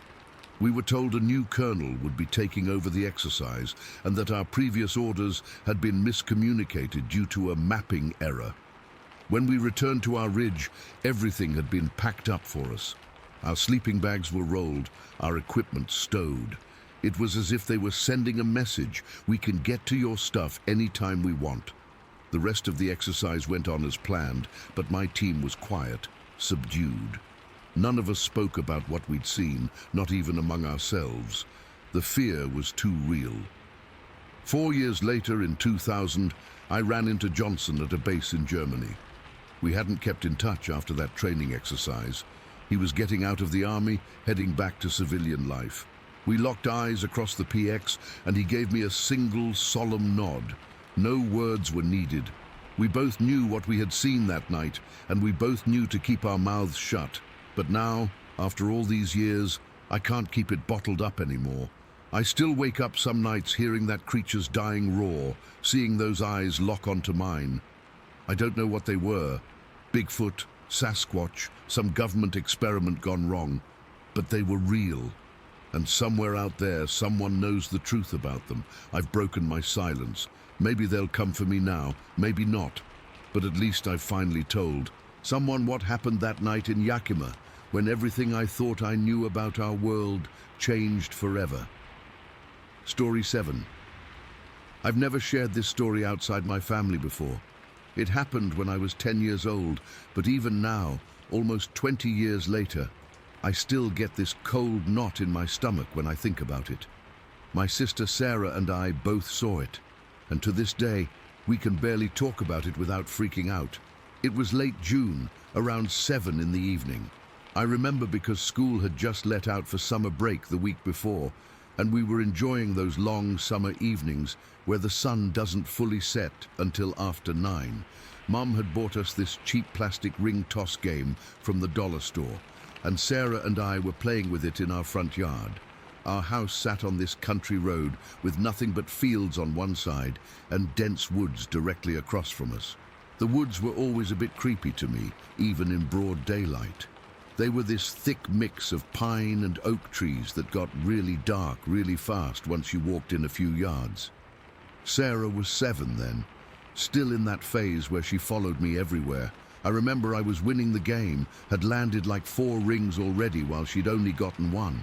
She was getting frustrated, doing that pouty thing little kids do when they're losing, and I was being an annoying big sister, rubbing it in her face. "Emily, that's not fair. You're standing closer," Sarah whined, stomping her foot on the grass. I remember laughing at her and stepping back dramatically to show her I could still make the shot from farther away. That's when I noticed something moving across the road. At first, I thought it was maybe Mr. Peterson from down the road walking his dog or something. But when I actually focused on it, I realized it was way too big to be Mr. Peterson. It was at the edge of the tree line, kind of moving slowly between the trees, hunched forward a bit. I could see it using its hands, not paws, hands, to push branches aside as it moved. The thing that struck me immediately was how smoothly it moved. It wasn't clumsy or jerky like someone trudging through undergrowth. It was fluid, deliberate, like it knew exactly how to move through those woods without making noise. It was covered in what looked like dark hair. Not black exactly, more like a deep brown black. And it was huge. I'm not exaggerating when I say it must have been at least 7 feet tall, even with its slight stoop. The shoulders were so broad they seemed almost out of proportion. I remember thinking it looked like when my dad would put on his winter coat over a sweater, that bulky, powerful shape. I stood there for what felt like forever, but was probably only a few seconds. The ring I was holding just dropped from my hand. I couldn't even feel my fingers anymore. "Sarah," I said, my voice coming out way quieter than I intended. "Sarah, go inside right now." She didn't move, just looked at me confused. Then she turned to see what I was staring at. "What's that man doing?" she asked, way too loudly. That's when it stopped moving, just froze right at the edge of the trees, and then it turned and looked directly at us. I can't even describe what happened next in a way that makes sense. It's like my entire body just shut down. I couldn't move, I couldn't breathe, I couldn't even blink. It was like my feet had grown roots straight into the ground. Sarah must have felt the same because she didn't move either. It wasn't just fear. It was something deeper, more primal. Like my body knew before my brain did that whatever I was looking at wasn't supposed to exist, wasn't supposed to be standing there staring at 2 little girls playing in their yard. I couldn't make out its face clearly. It was partially shadowed by the trees, and we were maybe 50 yards away. But I could tell it was looking right at us. I could feel it. And that feeling is what still gives me nightmares sometimes. It felt wrong. Not just scary, but fundamentally wrong. Like when you're a kid and you see an adult doing something that makes you uncomfortable, but you don't have the words to explain why. I don't know how long we stood there frozen, probably only seconds, but it felt like hours. Then Sarah grabbed my hand, and it broke whatever spell had paralyzed us. "Run!" I screamed, and we both bolted toward the house. I remember the sound of the screen door slamming behind us, the way we were both breathing so hard we couldn't speak. Mom was in the kitchen making dinner, and she turned around when we burst in. "Girls! What on earth?" She stopped mid-sentence when she saw our faces. "You're both pale as ghosts. What happened?" Sarah started crying immediately. I was trying to explain, but the words weren't coming out right. All I could say was, "There's something in the woods, Mom. There's something watching us." Mom went to the front window and looked out, but by then, whatever it was had disappeared. Dad came home about 10 minutes later, and they both went outside to check. They walked all the way to the edge of the road and looked into the woods, but they didn't see anything unusual. "It was probably just a bear," Dad said when they came back inside. "They come down from the mountains sometimes, especially in summer." "It wasn't a bear," I insisted. "Bears don't use their hands to move branches. Bears don't stand up and stare at you like that." "Maybe it was someone in a costume," Mom suggested. "Halloween's still months away, but kids do silly things sometimes." But I knew she was just saying that to make us feel better. The look she exchanged with Dad told me they were more concerned than they were letting on. That night, Sarah slept in my room. We pushed her mattress onto my floor, and Dad checked under both our beds and in the closet before leaving the hall light on for us. I remember lying awake for hours, staring at the ceiling, afraid to look out my window, even though the blinds were closed. The next morning, Dad went across to the woods before we woke up. He said he wanted to check for tracks or any sign of what we might have seen. He came back looking puzzled. "There are some broken branches about adult height," he told Mom when he thought we weren't listening. "And there's a weird path through the undergrowth, but no clear footprints. The ground's too hard and covered with pine needles." He called the local sheriff anyway, who came by that afternoon. I remember Sheriff Dawson sitting at our kitchen table, his hat next to him, asking us to describe what we saw. He was nice, but didn't seem to take us very seriously. "Probably a hunter," he said, nodding as if that explained everything. "They're not supposed to be in those woods, but some folks don't care about property lines. I'll keep an eye out." But Sarah and I knew it wasn't a hunter. No hunter moves like that. No hunter makes you feel like your soul is being pulled out through your eyes just by looking at you. For weeks afterward, we refused to play in the front yard.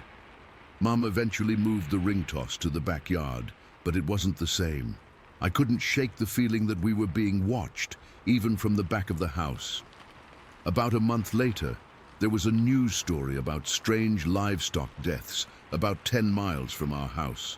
A farmer lost 3 sheep, found them with their necks broken but otherwise untouched. The local paper ran a small piece about potential cougar sightings in the area. Dad cut it out and put it on the fridge, as if to say, "See, mystery solved." But it wasn't solved for me. I knew what I saw wasn't a cougar. As the years went by, I started researching. I became obsessed with cryptozoology, with stories of Bigfoot and Sasquatch sightings. The descriptions matched in so many ways: the height, the gait, the dark hair. But none of the accounts I read mentioned that feeling of absolute dread, that paralysis that came over us. When I was 16, Sarah and I finally talked about it again. We were home alone, our parents at some dinner party. We'd been watching a documentary about unexplained phenomena, and during a commercial break, Sarah suddenly said, "I still have nightmares about it." I knew exactly what she meant. "Me too," I admitted. "Do you remember how we couldn't move?" She nodded, and I saw tears in her eyes. It wasn't just that we were scared, Em. It was like it was holding us there somehow, with its mind or something. That gave me chills, because I'd thought the exact same thing but had never said it out loud. It sounded too crazy, too sci-fi. But Sarah felt it too. "I've never felt anything like that before or since," she whispered, like all my muscles just decided to stop working at once. We stayed up late that night, comparing details of our memories, confirming for each other that we hadn't imagined it or blown it out of proportion. The strange thing was how consistent our recollections were, even 6 years later. Usually childhood memories get fuzzy or contradictory, but not this one. It was burned into both our brains with perfect clarity. I went to college 2 hours away from home and was almost relieved to be in a city, away from woods and rural areas. Sarah followed me to the same school 2 years later. We never directly discussed it, but I think part of why she chose that school was to stay in the city too. My roommate freshman year was into hiking and kept trying to get me to go with her to this state park near campus. I always made excuses.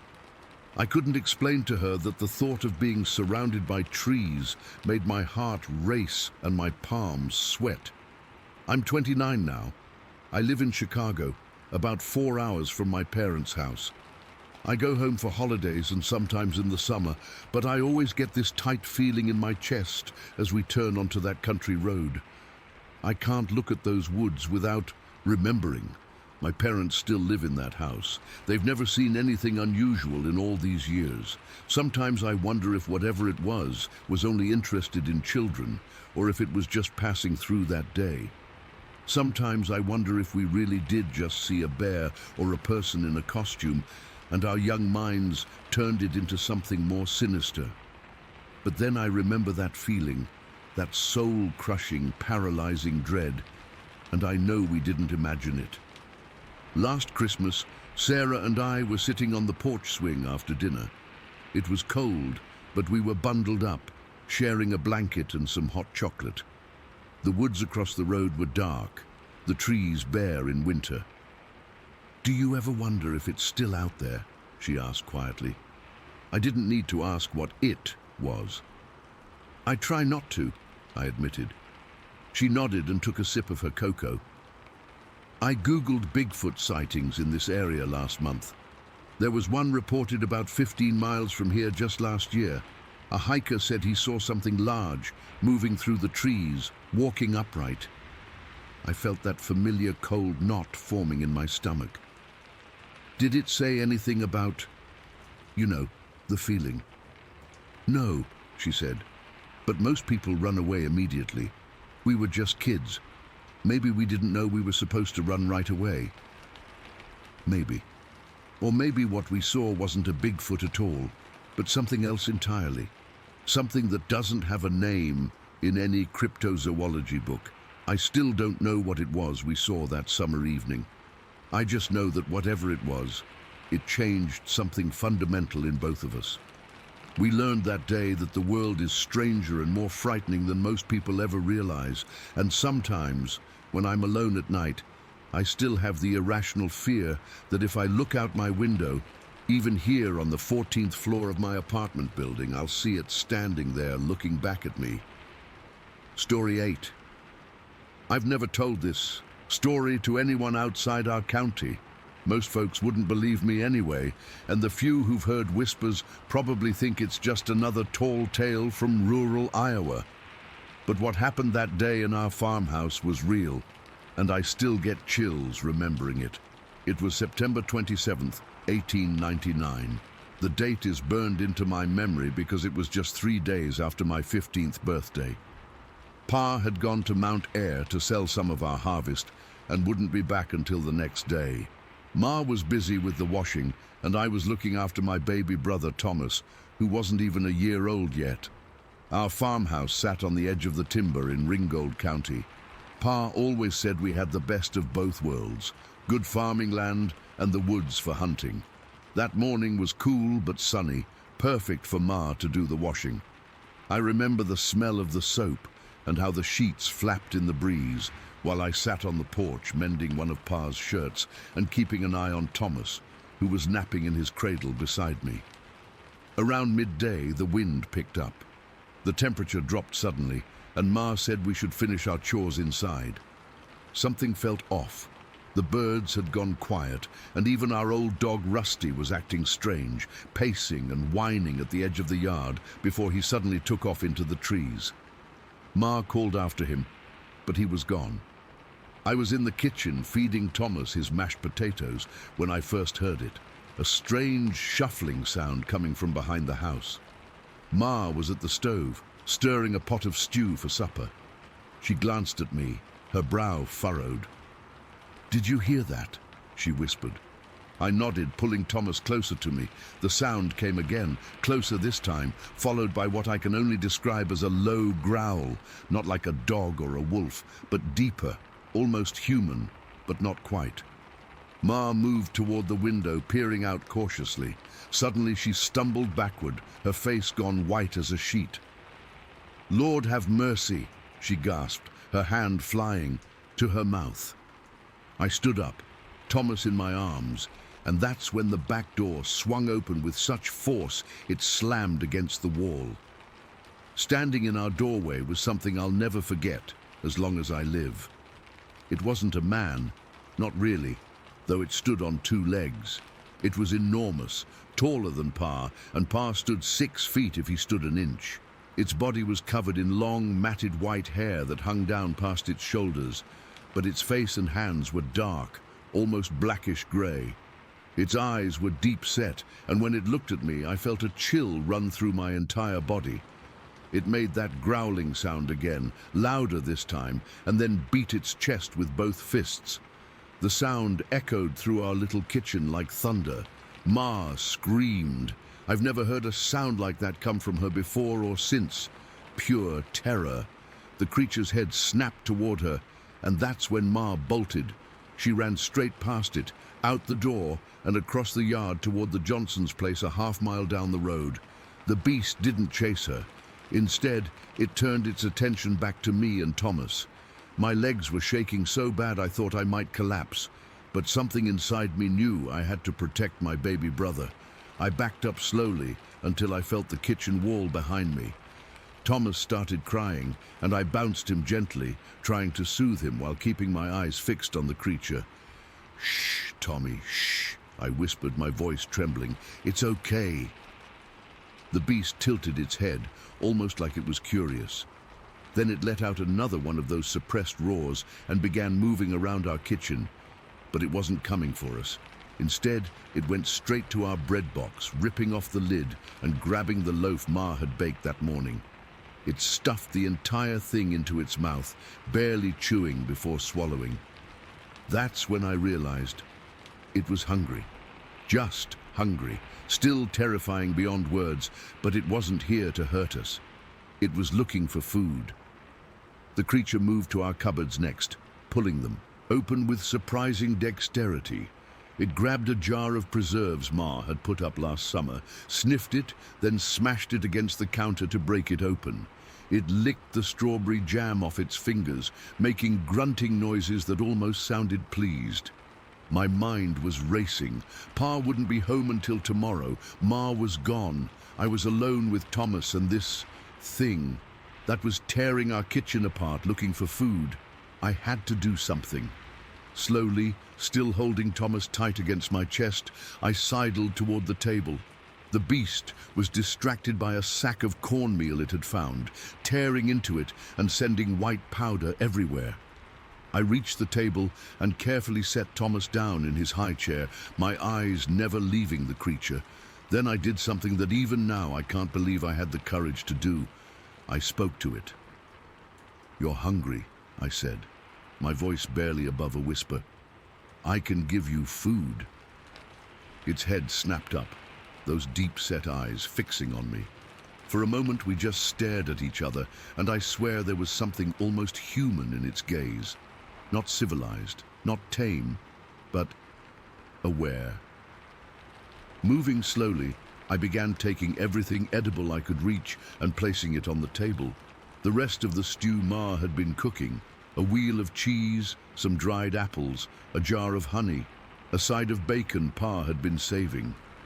The creature watched me, its massive chest heaving with each breath. When I'd put everything out, I backed away, pulling Thomas's high chair with me until we were pressed against the far wall. It approached the table cautiously, sniffing the air. Then, in one swift movement, it began to eat. I've never seen anything like it.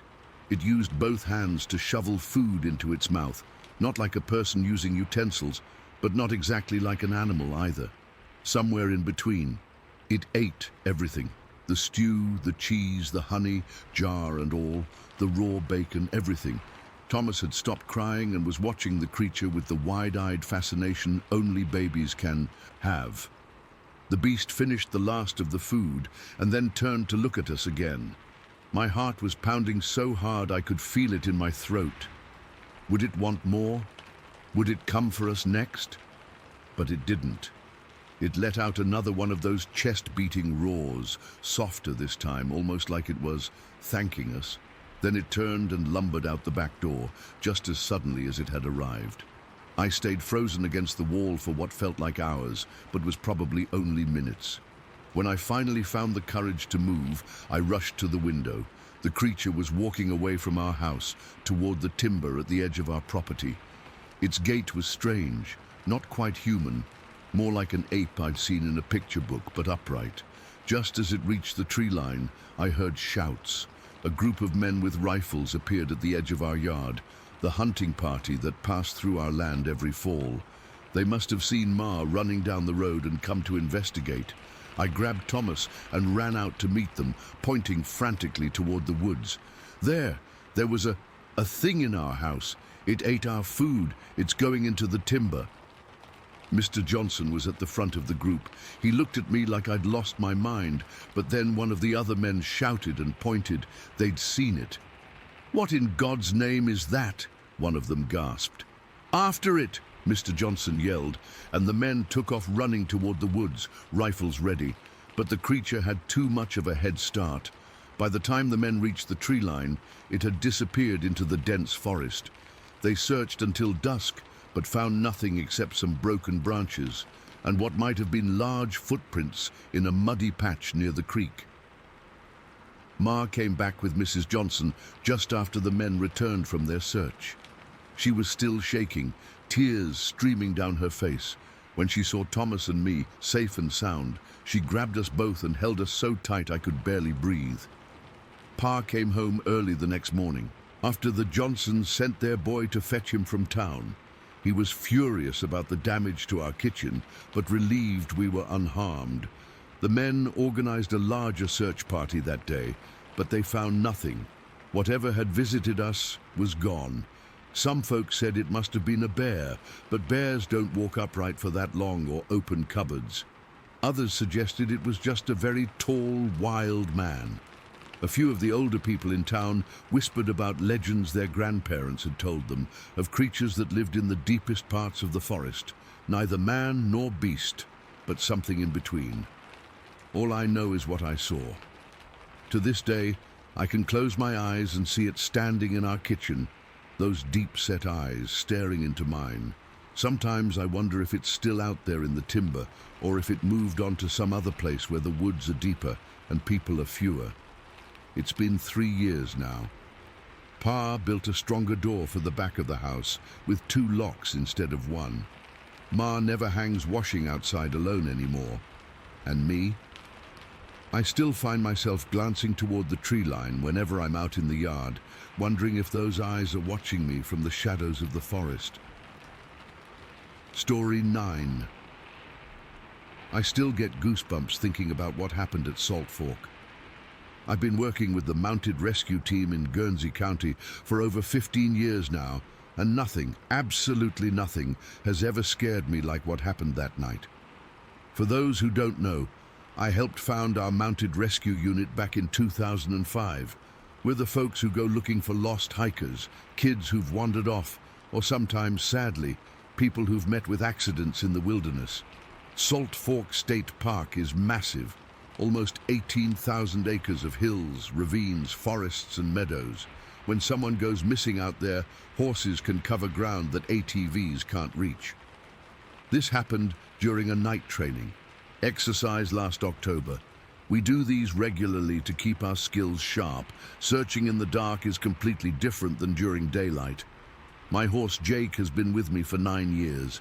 He's steady, experienced, and doesn't spook easily. That's what makes what happened so much more unsettling. There were 6 of us that night, split into teams of 2. I was paired with Bill from Cumberland. We'd worked together dozens of times before. Our assignment was to navigate a specific ravine area and locate a missing person, actually just one of our volunteers hiding with a radio. Standard procedure, nothing we hadn't done countless times. The weather was cool but not cold, maybe 50 degrees.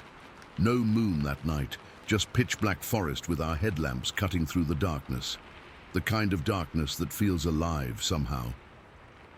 Bill and I separated from the others around 9:30 p.m. and headed toward our search area. The trail starts wide but gradually narrows as it descends into the ravine. There's an old wooden footbridge at the bottom that crosses a small creek. We'd crossed it many times during daylight training. As we approached the ravine, both horses started acting strange. Jake's ears were pricked forward and he kept snorting, something he does when he's uncertain. Bill's horse Dusty was even more agitated, slowing down and trying to turn around. "They're just spooked by the dark," Bill said, but I wasn't convinced. Jake had done night searches before without issue. Our headlamps cast long shadows through the trees as we continued down the slope. The night was weirdly quiet. No owls, no rustling, nothing. Just the sound of hooves on dirt and leaves. About 20 yards from the bridge, both horses stopped dead. Jake's muscles tensed beneath me, and I could feel his breathing quicken. Dusty flat out refused to go further, spinning in a circle despite Bill's commands. "Something's wrong," I said. "They never act like this." I dismounted and took Jake's reins, figuring I'd lead him the rest of the way down. He's usually willing to follow me anywhere, even if he's nervous. Not this time. He planted his feet and pulled back, almost yanking the reins from my hand. I've never seen him so adamant. Bill was still mounted, but having no luck getting Dusty to move forward. "Maybe there's an animal down there," he suggested. "Bear, maybe?" We stood silent for a moment, listening. Nothing. "I'll go first," I said, remounting Jake. "Stay close." I'm not sure why I thought he'd be more willing with me in the saddle, but I was wrong. I nudged Jake forward, and to my surprise, he took a few reluctant steps. Bill followed about 10 feet behind. Our headlamps illuminated the wooden bridge ahead, the creek water barely visible beneath it. Everything looked normal. When we were maybe 15 feet from the bridge, I saw Jake's ears flick towards something on the left side, a large oak tree next to the bridge. I aimed my headlamp there but saw nothing unusual. Then it happened. A scream, not human, not animal, erupted from behind that tree. It started low and rose to a pitch that made my skin crawl. It wasn't like anything I'd ever heard, not a cougar, not a bear, not a person. It was powerful enough that I felt it in my chest. Jake exploded. 1 second we were standing still, the next he was at full gallop up the hill. I barely had time to grab the saddle horn. My headlamp bounced wildly, casting crazy shadows everywhere. I heard Bill yell something but couldn't make out the words over Jake's pounding hooves. All I could do was hang on. Jake was running blind with panic, crashing through undergrowth, dodging trees by instinct alone. I'm an experienced rider, but it took everything I had not to be thrown. If I'd fallen at that speed, in that terrain, in the dark, I don't want to think about it. We burst out of the tree line at the top of the ravine. Jake finally slowed, sides heaving, breath coming in great clouds in the cool air. I managed to turn, him in a circle, trying to calm him down while scanning the darkness for Bill. About a minute later, felt like an hour, Bill and Dusty emerged from the trees. Dusty was in the same state as Jake, sweating, trembling, eyes wide. "What the hell was that?" Bill's voice was shaking. "I don't know." And I didn't. In 15 years of search and rescue, I'd encountered bears, coyotes, injured people screaming in pain, but nothing like this. I put my hand on Jake's neck and could feel him trembling underneath me. This wasn't just fear, this was terror. An 1,800-pound animal reduced to shaking like a leaf. That scared me more than the scream. We had our radios, we had powerful headlamps, we had guns on our hips, and yet neither of us suggested going back to investigate. It wasn't even discussed. Whatever was down there, our horses weren't going near it again, and honestly, neither were we. We radioed the other teams and told them we were returning to base camp due to horse issues. I didn't want to say more over the radio. They'd think we were crazy. The ride back was tense. Both horses remained on high alert, jumping at every shadow. We kept checking behind us, that feeling of being watched crawling up our spines. Back at camp, the coordinator asked what happened. I told him the horses got spooked by something near the bridge and refused to continue. I didn't mention the scream. I'm still not sure why. Maybe because I couldn't explain it. Maybe because I didn't want to sound like I was losing it. Bill and I talked about it privately later that night. He'd heard it too, that impossible scream. We agreed to keep it between ourselves for the time being. I couldn't sleep. I kept replaying it in my mind, trying to rationalize what we'd heard. Bobcat? No, too powerful. Bear? Wrong sound entirely. Person playing a prank? In the middle of nowhere in complete darkness? Unlikely. That wasn't the end of it, though. 2 weeks later, my 20-year-old son Aaron came to visit. He's always been interested in my rescue work and often rides with me when he's home. We decided to take a late trail ride at Salt Fork. Not for training, just for fun. We left the horseman's camp around 11:30 p.m. on a clear night. Aaron was riding Sadie, a calm quarter horse I'd trained myself. We rode for about 40 minutes, ending up at a picnic area near the east side of the park. We dismounted, tied the horses to a hitching post, and sat at a picnic table with some coffee from my thermos. The night was clear, stars brilliant overhead. It felt peaceful, so different from that training night. Aaron and I were catching up on his college life when we heard it. A long, deep howl from the darkness of the tree line, about 200 yards away. It started low, then rose in pitch before trailing off. The sound echoed across the open area. Before I could even process it, there was an answer, a similar howl, but from far behind us, maybe half a mile or more in the opposite direction. The horses went crazy. Sadie reared up, nearly breaking the hitching post. Jake pulled back so hard he snapped the lead rope. Both horses were wild-eyed, facing the direction of the first howl. "Dad, what the hell?" Aaron was on his feet. "We need to go, now." I grabbed Jake's halter since his lead was broken, and Aaron managed to untie Sadie's lead with shaking hands. We mounted quickly and headed back toward camp at a fast trot. Neither of us wanted to run in the dark, but we didn't want to walk either. The horses were more than willing to move quickly. About halfway back to camp, we heard it again, that howl, closer this time, off to our right. Jake and Sadie both stopped, ears swiveling toward the sound. I felt that same trembling in Jake I'd felt 2 weeks before. Then the response came again from behind us, two of them calling to each other, and us caught in the middle. "Let's go," I said, trying to keep my voice steady for Aaron's sake. We urged the horses forward, moving as fast as we dared in the darkness.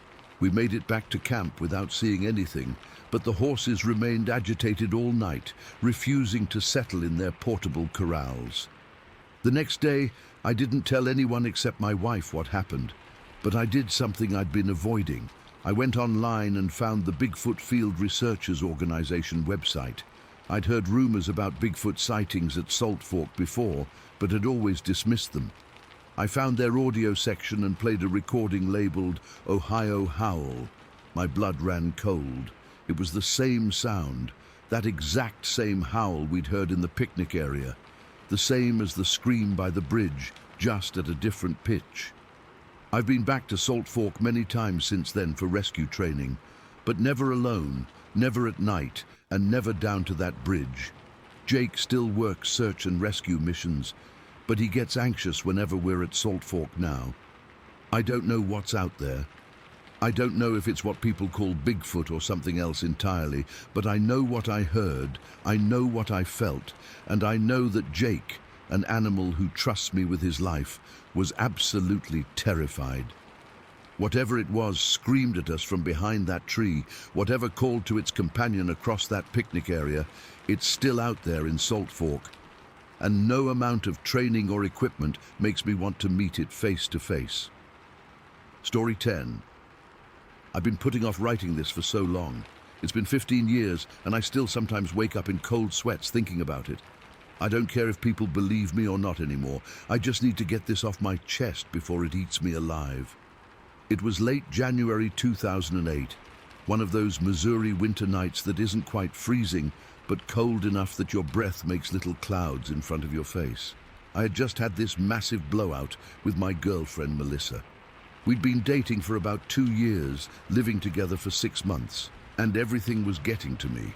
Her leaving dishes in the sink, me working overtime, stupid stuff that doesn't even matter now. The argument started over something so trivial. I think I forgot to pick up something from the store, but it escalated until we were both screaming. I said some things I regret. She threw a coffee mug at the wall, not at me, but still. I needed to get out of there before one of us said something we couldn't take back. "I'm going to Rachel's," I told her, referring to my sister who lived about 4 miles away. "Don't wait up." I didn't take my car. I needed to walk, to clear my head. It was about 8:30 in the evening, and West Nifong Boulevard was practically deserted. The temperature was in the low 40s, so I threw on my brown Carhartt jacket and a beanie and started walking. The anger kept me warm at first. The golf course stretched along one side of the road with these patches of trees scattered throughout. They looked like black silhouettes against the dark blue sky. There weren't many streetlights in that area, and the moon was just a sliver that night.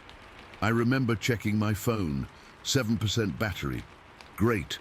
I should have charged it before leaving, but I'd been too angry to think straight. About 20 minutes into my walk, the anger started to fade, and I began feeling, I don't know how to describe it except as a weight on the back of my neck, like when you're a kid and you think there's something in your closet watching you. That prickly feeling that makes your skin tighten. I tried ignoring it at first, told myself I was being stupid.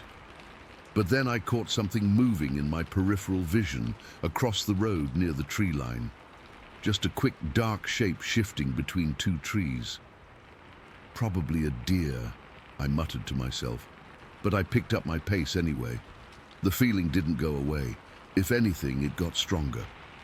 I kept walking, trying to focus on the argument with Melissa, trying to rehearse what I'd say when I got back home. But that sensation of being watched was overwhelming. I glanced over my shoulder a few times, but didn't see anything in the dim light. Then I heard it. A soft, shuffling sound, like something heavy moving through the underbrush. It was subtle, but in the quiet night, it stood out. I stopped. The shuffling stopped too. "Hello," I called out, feeling stupid immediately after. No one answered. I started walking again, faster now. The shuffling resumed, keeping pace with me from about 20 or 30 yards away, on the other side of that row of trees, along the north side of the road. Here's the thing that really started to freak me out. I was practically jogging at this point, but whatever was following me seemed to be keeping up without much effort, like it was taking fewer steps than me, but covering the same distance. I pulled out my phone to call Rachel, but of course the battery was now at 5%. I decided to save it in case things got worse. Things got worse. About halfway to Rachel's house, there's this stretch of road where the trees thin out a bit, and you can see across the golf course. I was speed walking by this point, hands shoved deep in my pockets, shoulders hunched against both the cold and this growing fear. Then I saw it move again, a massive dark shape shifting from one cluster of trees to another. It wasn't a deer. It wasn't even close to a deer. The rational part of my brain kept trying to make excuses. It's a guy in a costume. It's a bear standing on its hind legs. It's your imagination playing tricks because you're upset, and it's dark. But I knew better. Even at that distance, I could tell this thing was huge, way too big to be a person. I'm not ashamed to admit I started running then. My boots pounded against the pavement, and my breath came in ragged gasps that had nothing to do with exertion and everything to do with terror. And the thing, it kept pace with me effortlessly, moving through the trees like a shadow. After about 200 yards, of this, I couldn't take it anymore. The not knowing was worse than anything. I stopped dead in my tracks, turned, and faced whatever was following me. That's when I saw it clearly, and my entire understanding of the world changed forever. Standing at the edge of the trees, partially illuminated by what little moonlight filtered through the clouds, was something that shouldn't exist. It was bipedal, standing upright on two legs, but it was massive, at least 8 feet tall. Its shoulders had to be 3.5 feet wide, and its body was covered in dark hair, almost black in the dim light. But what struck me most was its head. It had this distinctive cone shape, almost like a pyramid, and these impossibly long arms with hands that hung below its waist. I could make out its face, which is what haunts me the most. It wasn't fully animal-like. There were human features there, though distorted. I couldn't see ears, but I could see its mouth, and God help me, its eyes. We locked gazes for what felt like an eternity, but was probably only seconds. And then it made this sound, a deep, raspy growl that seemed to say, "Don't look at me." I can't explain how I understood that, but the message was crystal clear. I immediately dropped my eyes to the ground. My whole body was shaking so hard I thought I might collapse right there. I could feel sweat running down my back despite the cold, and my heart was pounding so loudly I was sure the creature could hear it. Slowly, terrified of provoking it, I started walking again, not running. Somehow I knew running would be worse. Just walking, one foot in front of the other, my eyes fixed on the pavement in front of me.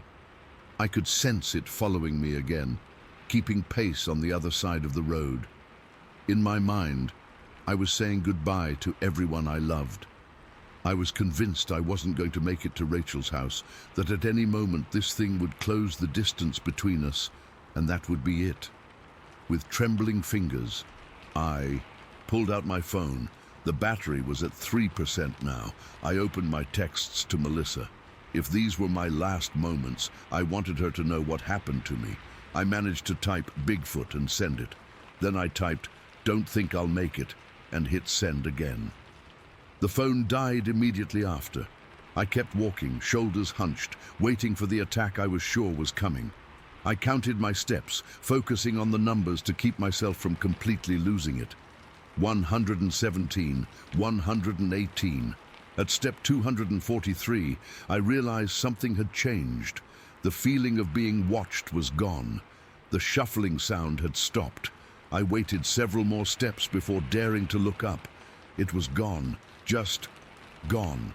There was nothing moving in the trees, no massive shape following my progress. The night was still and quiet, with only the sound of my own labored breathing breaking the silence. I stood there for a full minute, scanning the darkness, before the fear of it returning overcame me. I ran the rest of the way to Rachel's house, not stopping until I was pounding on her door, gasping for breath. She thought I was having a breakdown when I tried to explain what happened.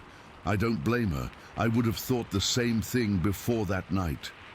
When I charged my phone at her place, I saw the texts had gone through to Melissa. She had replied with multiple messages asking if I was okay, what was happening, should she call the police. I called her right away, and she came to pick me up. We made up that night. Nothing like a near-death experience to put relationship problems in perspective. I've spent the years since then researching, trying to make sense of what I saw.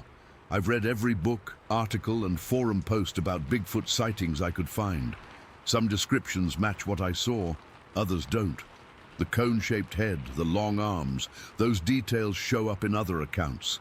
The warning growl, the sense that it didn't want to be seen, that appears in other stories too. I never reported it officially. What would I say? Who would believe me? I've told a few trusted friends over the years, and their reactions range from fascination to obvious skepticism. Melissa believes me because she saw the state I was in that night, but even she thinks maybe the stress and darkness played tricks on my perception. I know what I saw. I know it was real. Whatever was stalking me on West Nifong Boulevard that winter night wasn't human, wasn't a bear, wasn't anything known to science. It was a Sasquatch, a Bigfoot, and it let me go for reasons I'll never understand. I don't walk anywhere alone after dark now. I avoid wooded areas. I've moved to a more urban area with plenty of streetlights. I still get that feeling sometimes, that prickly sensation on the back of my neck, and I wonder if it's found me again, watching from a distance. Maybe it's just paranoia. Or maybe it's still out there, following from just far enough away that I can't see it. Waiting. Story 11. I've never told the full story of what happened that day, but it's been eating at me for too long. I need to get it out. This happened back in September of 1938, when I was just 10 years old. I know it was specifically September 28th because it was my mum's birthday, and Dad had promised her we'd be back the next day with fresh meat for a special dinner. Dad and I had this thing we did together, checking our trapline near Bigelow Springs. It was east of Springerville where we lived. Dad worked at the lumber mill, but trapping was his real passion. He'd been teaching me since I was old enough to walk. Mum didn't like me going out there, said I was too young, but Dad insisted I needed to learn how to be a man. That morning, we loaded up our old pickup before sunrise. I remember being excited because Dad let me bring my .22 rifle that I'd gotten for Christmas. It wasn't much, but it was mine. We drove about an hour before parking near the Little Colorado River crossing. From there, we had to hike up into the mountains to reach our usual camping spot. The hike was tough for my 10-year-old legs, but I never complained. Didn't want Dad thinking I was a baby. About halfway up, I spotted a jackrabbit and shot it clean. Dad smiled and ruffled my hair. "Good shot, Marvin. That'll make a fine stew tonight." I was so proud, I thought my chest would burst. We reached our spot around noon, a small clearing near a spring with a view of the valley below.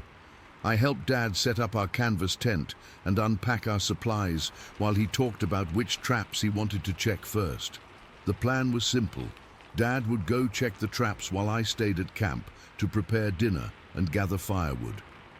Before he left, Dad showed me how to skin the rabbit and put it in the Dutch oven with some potatoes and carrots we'd brought. "Keep the fire going, but not too big," he reminded me. "I'll be back before dark." Then he grabbed his pack and rifle and headed out into the trees. I kept busy for a while, skinning the rabbit, which was harder than it looked, and chopping some vegetables. Once the stew was simmering, I decided to gather more firewood. We'd need plenty for the night since the mountain air got cold after sunset. Around mid-afternoon, I went to get water from the spring about 50 yards from our camp. That's when I saw them, footprints in the mud. But these weren't regular footprints. They were barefoot, like someone walking without shoes, but they were huge, at least twice the size of my dad's boots, and Dad wasn't a small man. I knelt down to look closer. The prints were fresh, the mud still settling at the edges. Whatever made them had been here recently. I felt a chill run down my spine, despite the warm afternoon sun. I filled my canteen quickly and hurried back to camp, checking over my shoulder the whole way. As the hours passed and the sun started to sink behind the mountains, I began to worry. Dad had said he'd be back before dark, but there was no sign of him. I stirred the stew, which was smelling real good by now, and tried not to think about those footprints.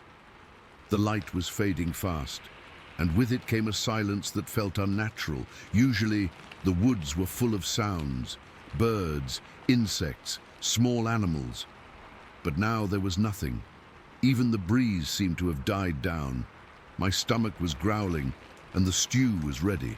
I figured Dad would want me to eat, so I scooped some into my tin plate and sat close to the fire. The food helped calm my nerves, and before I knew it, my eyes were getting heavy. I must have dozed off because I suddenly jerked awake to near darkness. The fire had almost gone out. Just a few glowing embers remained. I jumped up, heart pounding, and quickly added some smaller branches. As the flames grew again, I realized how vulnerable I'd been. What if a bear or mountain lion had wandered into camp while I was sleeping? That's when I smelled it, a stench so foul it made my eyes water, like something rotten mixed with wet animal fur and something else I couldn't identify, something that had never bathed in its life. At first, I thought maybe it was a skunk or some dead animal nearby, but this was different, worse, and it was getting stronger. I grabbed my rifle and held it close, eyes straining to see beyond the small circle of light cast by the fire. The smell seemed to be moving, shifting position, as if whatever was causing it was circling the camp, staying just out of sight. Then it happened. A rock came flying out of the darkness and landed with a thud just a few feet from where I was standing. At first, I thought it might have fallen from somewhere, but then another one came, and another. One hit our Dutch oven, knocking the lid off and spilling some of the stew onto the fire, causing it to hiss and smoke. I was terrified but tried to think like Dad would. I needed more light. I grabbed some of the larger branches we'd collected and shoved them into the fire, building it higher until the flames leapt up, expanding my circle of visibility.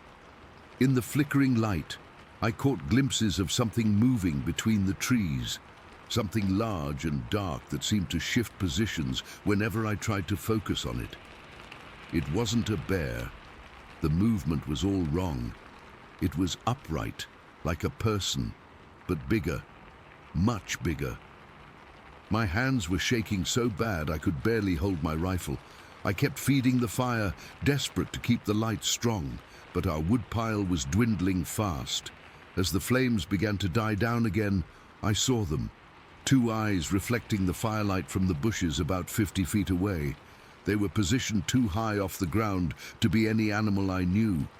I blinked, and they were gone. Then I spotted them again, now from a Y in a large tree to my left. Whatever this thing was, it was moving fast and staying just at the edge of the firelight, playing with me, watching me. The smell was overwhelming now, and I was convinced it was coming closer to the pickup where I'd retreated. I had my back against the truck's door, rifle raised and ready. My finger trembled on the trigger as I tried to spot those eyes again. Just as I thought I saw movement and was about to shoot, someone grabbed my gun from behind. I screamed and nearly fell over, but a familiar voice cut through my panic. "Marvin, what in God's name are you doing?" It was Dad. He'd come up behind me from the other side of the camp. I was so focused on the trees I hadn't heard him approach. "Dad!" I cried, relief and terror mixing together. "There's something out there. It's been throwing rocks at the camp." Dad looked skeptical but concerned. "Rocks? What are you talking about, son?" I pointed to the stones scattered around our campfire. "It threw those, and it's big, Dad, really big. I saw its eyes watching me." Dad frowned and looked around the campsite. "Where's the Dutch oven? The one with our dinner?" That's when I realized it was gone. The pot that had been sitting by the fire was nowhere to be seen. Dad approached where it had been and knelt down, examining the ground with his flashlight. "Look at these," he said quietly. I moved closer and saw what he was looking at. Strange indentations in the dirt. Footprints, like the ones I'd seen by the spring, but even clearer here. They were enormous, with 5 toes splayed wide, and they led away from camp into the darkness. Dad stood up slowly, his face pale in the firelight. "Get in the truck, Marvin."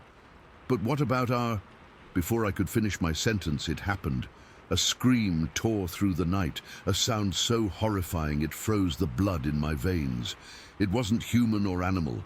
It was something in between, high-pitched yet deep, like nothing I'd ever heard before or since. It echoed through the trees, seeming to come from everywhere at once. Dad's expression changed in an instant. I'd never seen him look scared before, but now his eyes were wide with terror.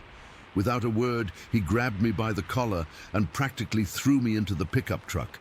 He jumped in after me, fumbling with the keys, his hands shaking almost as bad as mine. The engine roared to life, and Dad slammed the truck into gear, spinning the wheels in the dirt as we tore away from the campsite. I looked back through the window and could swear I saw something massive move across the clearing, but it might have been shadows from the dying fire. We didn't stop until we reached the main road. Dad was breathing hard, knuckles white on the steering wheel. "What was that, Dad?" I whispered. He shook his head. "I don't know, son. I don't know." We drove straight home, arriving well after midnight. Mom was furious until she saw our faces. Dad told her we'd had a bear in camp and had to leave in a hurry. She believed him. I didn't say anything different.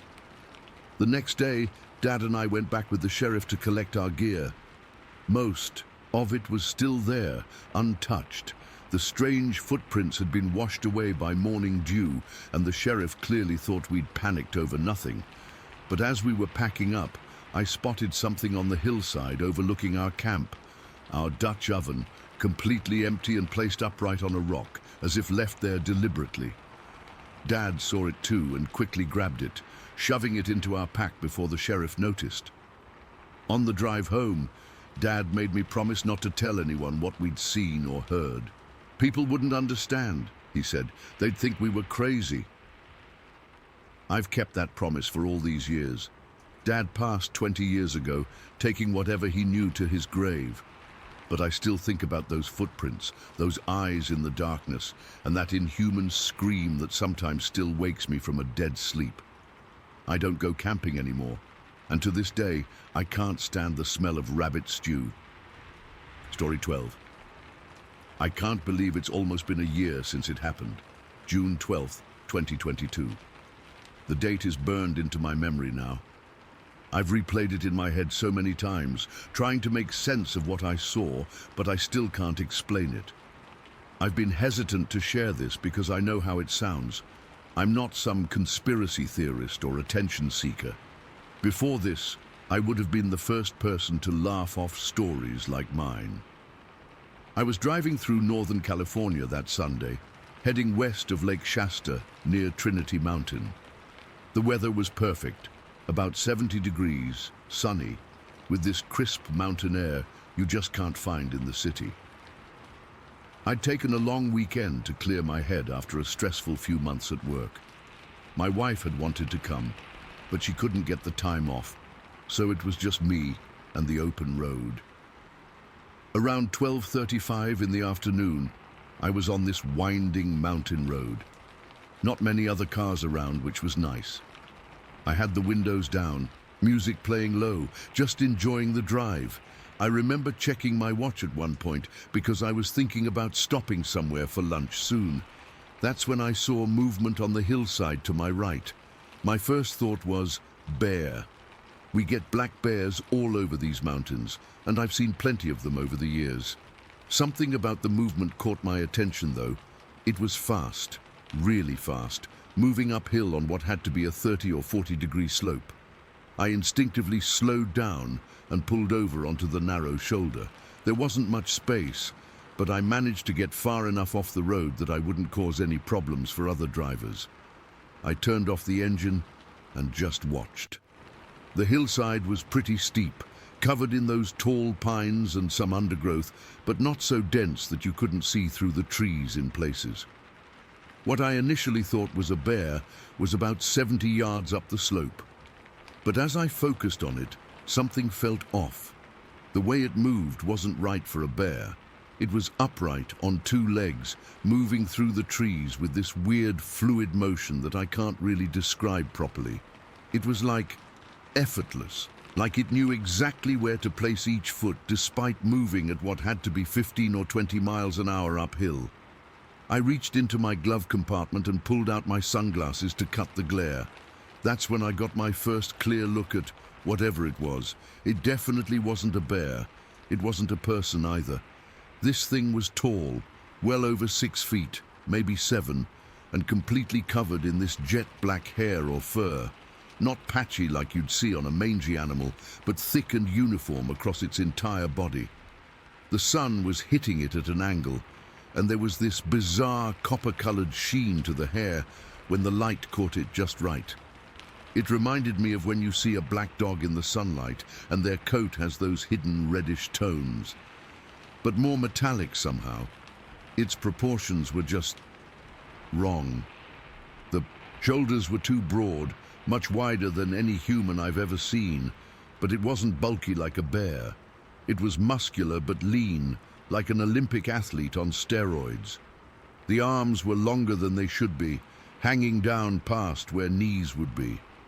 I was frozen in my seat. Not out of fear exactly, but this overwhelming feeling of, I don't know. Like my brain couldn't process what I was seeing. Like when you see something so out of context that you just stare, trying to make it make sense. Then it stopped moving, just completely still, and it turned, not its head, but its entire upper body, and looked directly at me. Those 3 or 4 seconds felt like an eternity. I couldn't see facial features clearly from that distance, but I could tell it was looking right at me. I felt seen, not just spotted but observed, like it was assessing me. There was an intelligence there that made my skin crawl.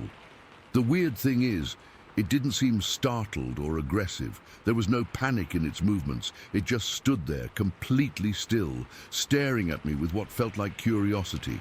Then, without any hurry, it turned and continued up the mountain with that same fluid, powerful movement. Within seconds, it had disappeared into the denser trees higher up the slope. I sat there for maybe 5 minutes, just staring at where it had vanished, trying to process what I'd seen.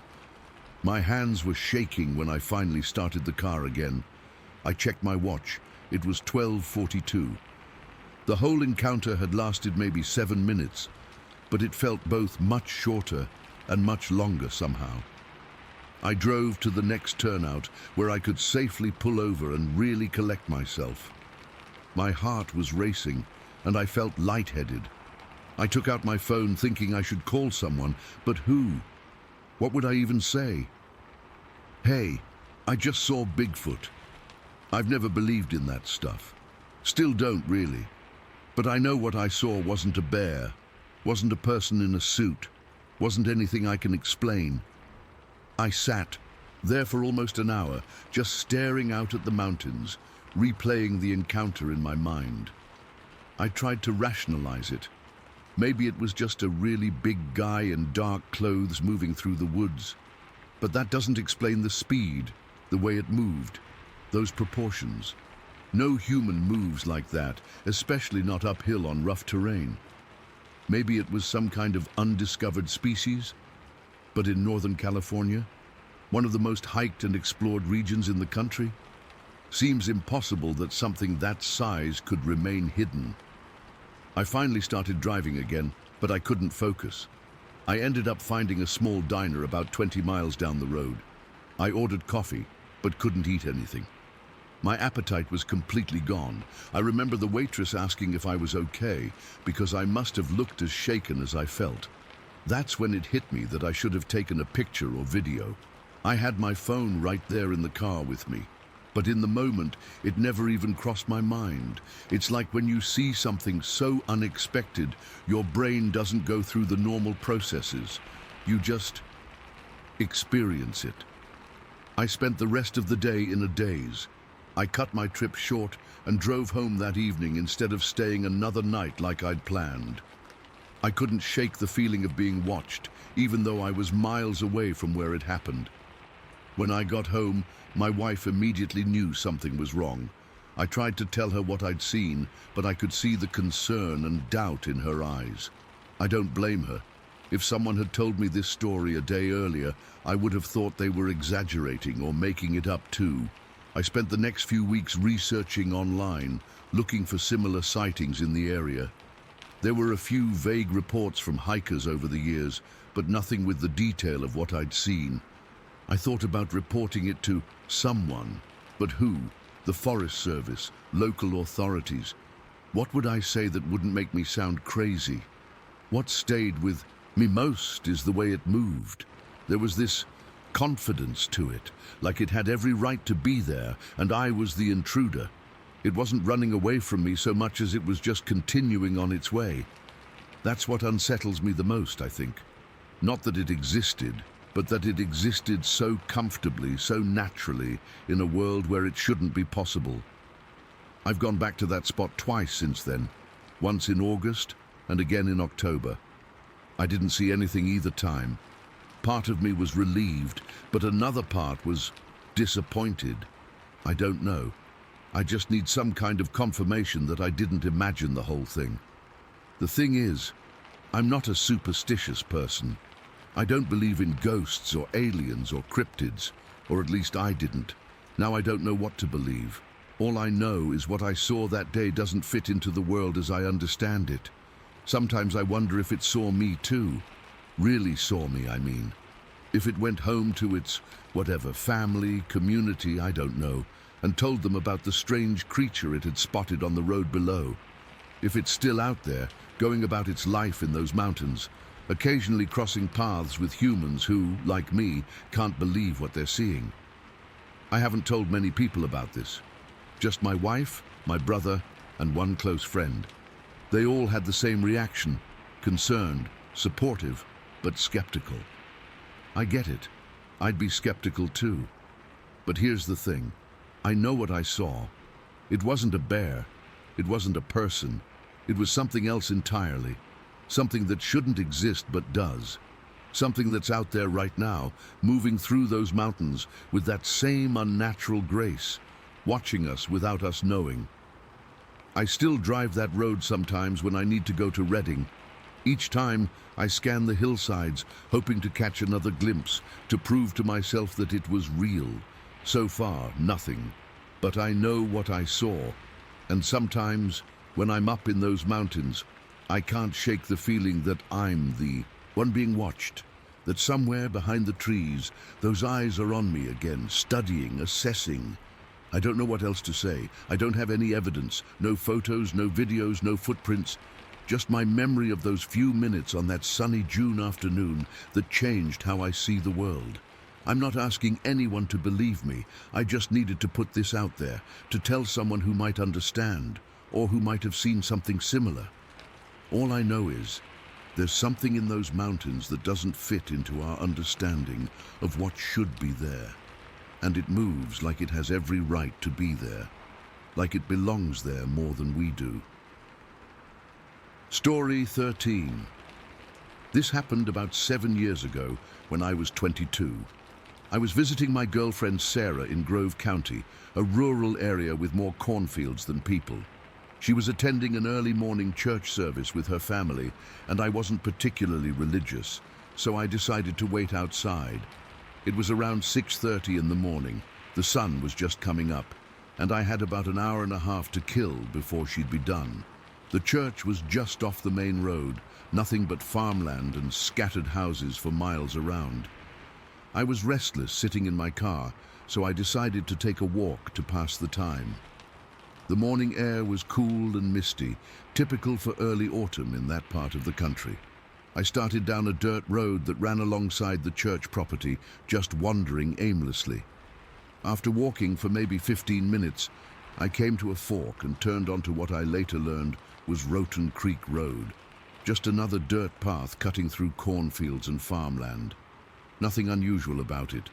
The stalks were tall that year, well over my head, creating walls of green on either side of me. Birds were chirping and the whole scene was peaceful. That's when it happened. The first thing I noticed was this weird sensation across my skin. The hair on my arms and the back of my neck just stood straight up, like I'd touched an electric fence. It wasn't cold enough for goosebumps, and there wasn't any wind. It was just this sudden, overwhelming feeling that something wasn't right. You know that instinct we all have? That prehistoric part of our brain that senses danger before we consciously register it. That was screaming at me. I actually stopped walking and looked around, trying to figure out what had triggered that response. Nothing seemed out of place, just the dirt road, cornfields, and the sound of distant farm equipment starting up for the day. I kept walking, but that feeling wouldn't go away. I passed this old farmhouse where I knew an elderly woman lived alone. Sarah had mentioned her a few times, Mrs. Kensington or something. Her house looked quiet, curtains drawn, no sign of movement. About 100 yards past her house, I spotted headlights in the distance. A car was coming down the road toward me. For some reason, this filled me with complete panic. I can't explain why. It was just a car on a public road, nothing threatening about that. But that feeling of wrongness had intensified, and seeing those headlights approaching made my heart feel like it was going to burst out of my chest. Without even thinking about it, I ducked into the cornfield on my right. I just reacted, pushing through the first row of stalks and crouching down among them. The corn was dry and scratchy against my face and hands, but I stayed perfectly still, watching the road through gaps in the stalks. The car passed slowly. It was a blue sedan, and as it went by, I recognized it as Sarah's parents' car. They were probably heading to work after dropping her at church. I felt ridiculous hiding from them like this, but that feeling of dread hadn't subsided. If anything, it was getting stronger. I was about to stand up and continue my walk when I noticed the smell. It hit me all at once, this deep, unpleasant odor that seemed to coat the inside of my nose and throat. It wasn't like a dead animal or garbage. It was musty, like mildewed corn mixed with something worse, something decaying but not quite rotten. It's hard to describe, but it was strong enough that I covered my nose with my hand. That's when I sensed something behind me. You know how you can feel when someone is watching you? Multiply that by 1,000. Every cell in my body was suddenly aware of a presence. I slowly turned my head to look behind me, toward the hillside, where the cornfield began to slope upward. And there it was. Standing there, maybe 30 yards away, was what I can only describe as a Bigfoot. I know how that sounds. Trust me, I know. But there's no other word for what I saw. It was massive, at least 7 or 8 feet tall, with a broad chest and powerful shoulders. Its body was covered in dark, coarse-looking hair, maybe 4 or 5 inches long. Not fur exactly, more like human hair, but thicker and covering its entire body. The color was a deep brown, almost black in the shadows of the cornfield. What I remember most vividly were its hands. They hung at its sides, these enormous hands with broad fingers clearly visible against the green of the corn. They looked almost human, but larger, with thick fingers that seemed too dexterous for an animal. Its face was partially shadowed, but I could make out deep-set eyes watching me. Not the eyes of an animal, there was something intelligent there, something aware. Its jaw was prominent, and its head sat directly on its shoulders with barely any neck visible. The thing made no sound. No growling, no breathing I could hear over my own thundering heartbeat. It just stood there watching me, not moving toward me, not running away, just observing. I couldn't move. I tried. God, I tried, but my body wouldn't respond. It was like time had stopped while I stared at this impossible thing. I wasn't even breathing. My muscles were locked in place, my mind racing, but my body frozen solid. I don't know how long we stayed like that. It could have been seconds or minutes. There was no aggression from it, no threatening movements, just silent observation that somehow felt more terrifying than any attack could have been. Finally, something in me snapped. Whatever paralysis had gripped me suddenly released, and I bolted. I didn't think, didn't plan. I just ran as fast as I could toward the road. I crashed through the corn, stalks whipping against my face and arms as I moved. I wasn't looking where I was going, just desperately trying to reach the open space of the road. My foot hit something, a rock or a root, and I went down hard, sliding into a muddy drainage ditch that ran alongside the field.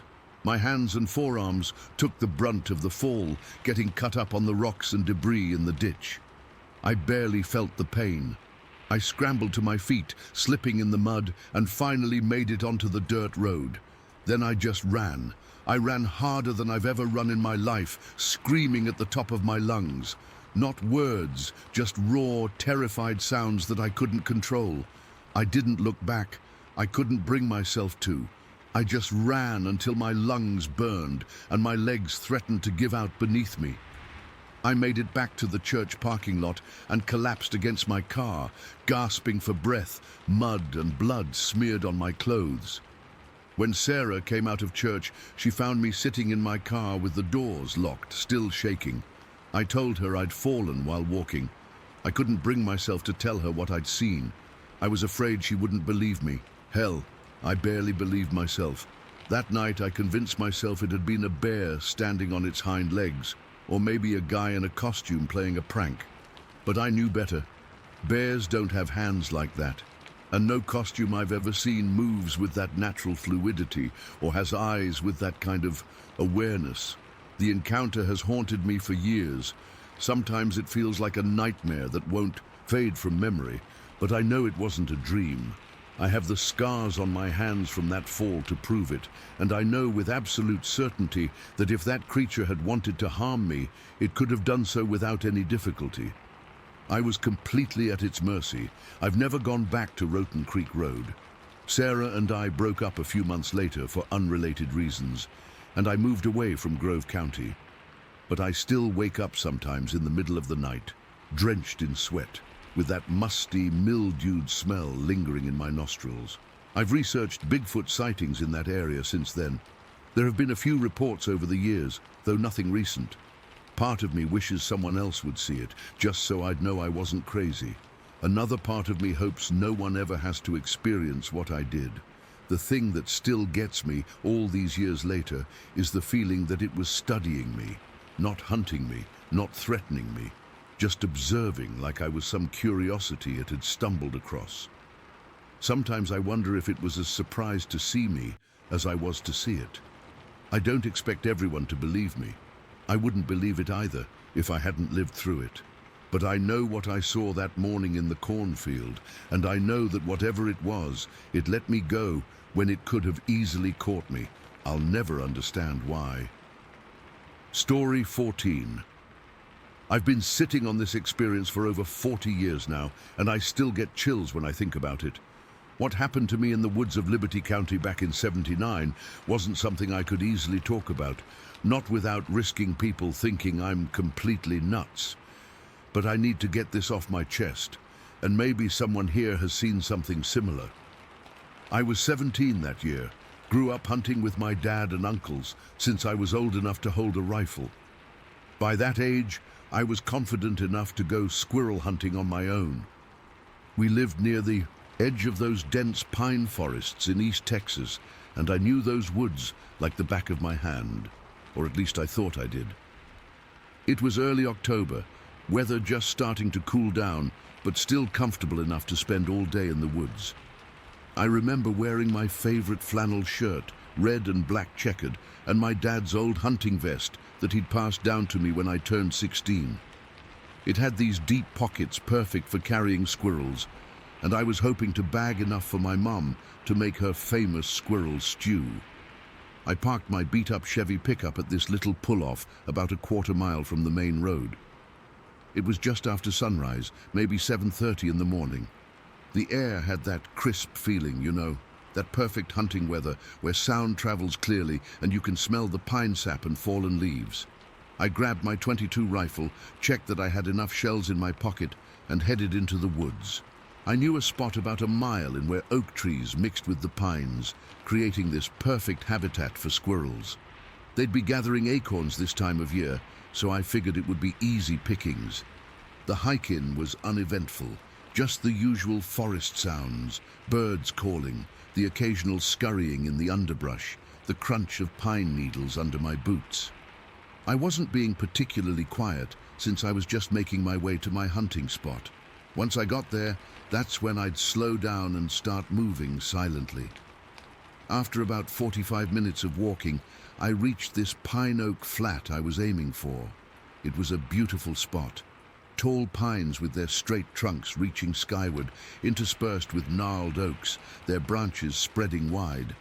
The forest floor was relatively clear, with patches of grass between the carpet of pine needles and fallen leaves. I slowed my pace and started scanning the trees for movement. It was still early, but I could hear squirrels chattering in the distance. I moved carefully from tree to tree, pausing to listen and watch. I'd been at it maybe 15 minutes when I spotted what I initially thought was a burnt patch under a pine tree across a small clearing. It caught my eye because forest fires weren't common in that area, and I wondered if someone had camped there and left a fire unattended. Being a responsible outdoorsman, I decided to check it out, make sure everything was properly extinguished.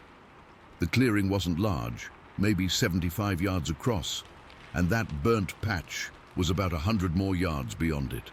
As I approached the edge of the clearing, something about that dark spot changed. It wasn't flat against the ground like I'd first thought. It had dimension to it. And then it moved. My blood went cold. What I was looking at wasn't a burnt patch at all. It was something large, gray-colored, sitting hunched beneath a pine tree. My first thought was bear, but we didn't have many bears in that part of Texas, especially not gray ones. And as I stared, trying to make sense of what I was seeing, it shifted position again, and I got a clearer look. This thing looked like a gorilla, I swear to God. A gray gorilla with a face so dark it was almost black. I froze in place, my rifle halfway raised, my heart hammering in my chest. I'd been hunting these woods my entire life and had never seen or heard of anything like this. My mind raced through possibilities. An escaped zoo animal, someone's exotic pet. But there was no zoo nearby, and who the hell keeps a gorilla as a pet? The creature seemed to be resting, leaning back against the trunk of the pine, its long arms resting on what I guessed were its knees. Fear told me to turn and run, but curiosity kept me rooted to the spot. I'd always been that way, too curious for my own good. My dad used to say it would get me in trouble someday. Well, this was that day. I decided to get closer. I know, stupid teenage decision, but I wanted to see it clearly, to confirm what my eyes were telling me. I began to circle the clearing, keeping to the tree line, using the trunks as cover. I moved as silently as I could, placing each foot carefully, keeping my rifle ready. Every few steps, I'd pause and look. The creature remained in the same spot, seemingly unaware of my presence. As I got closer, maybe 75 yards away now, I could make out more details. It was big, really big. If it had stood up, I'm guessing it would have been 7 feet tall at least. Its body was covered in grey hair or fur, longer in some places than others, and its proportions were all wrong for a human, too long in the arms, too broad in the shoulders. I kept moving, circling around to approach from a different angle. My mouth was dry and my hands were shaking, but I pressed on. At about 50 yards away, I found a good vantage point behind a thick pine and stopped to observe. And then the most unsettling thing happened. I blinked, just a normal human blink, and when my eyes opened again, it was gone. I mean gone, vanished. No sound, no movement that I detected. 1 second it was there, this massive grey figure under the tree, and the next, nothing. I stood there, stunned, squinting to see if it had just changed position and blended with the shadows. But no, the space under the pine was empty. I waited there for what felt like an eternity, but was probably only 5 or 10 minutes, scanning the forest, listening for any sound of movement. Nothing. It was as if the thing had never been there at all. Had I imagined it? Was I seeing things? Eventually, my curiosity overcame my fear again. I approached the spot where the creature had been sitting, moving slowly, rifle at the ready. As I got closer, an odor hit me, sharp and musky, like a skunk, but different, stronger, more primal somehow. It made the hair on the back of my neck stand up. When I reached the tree, the smell was stronger. The grass beneath the pine was matted down in a circular pattern, like something heavy had been sitting there. I touched the flattened grass. It was still springing back up, so whatever had been there had only recently moved. I spent another hour searching the area, looking for tracks or any other sign, but found nothing conclusive. Just some broken twigs, a few bent saplings that could have been caused by anything. Eventually I gave up and went back to squirrel hunting, though my heart wasn't in it anymore. I kept looking over my shoulder, jumping at every sound. I managed to bag 2 squirrels before heading back to my truck earlier than I'd planned. I told myself I wouldn't go back, that I'd hunt somewhere else from now on. But of course that's not what happened.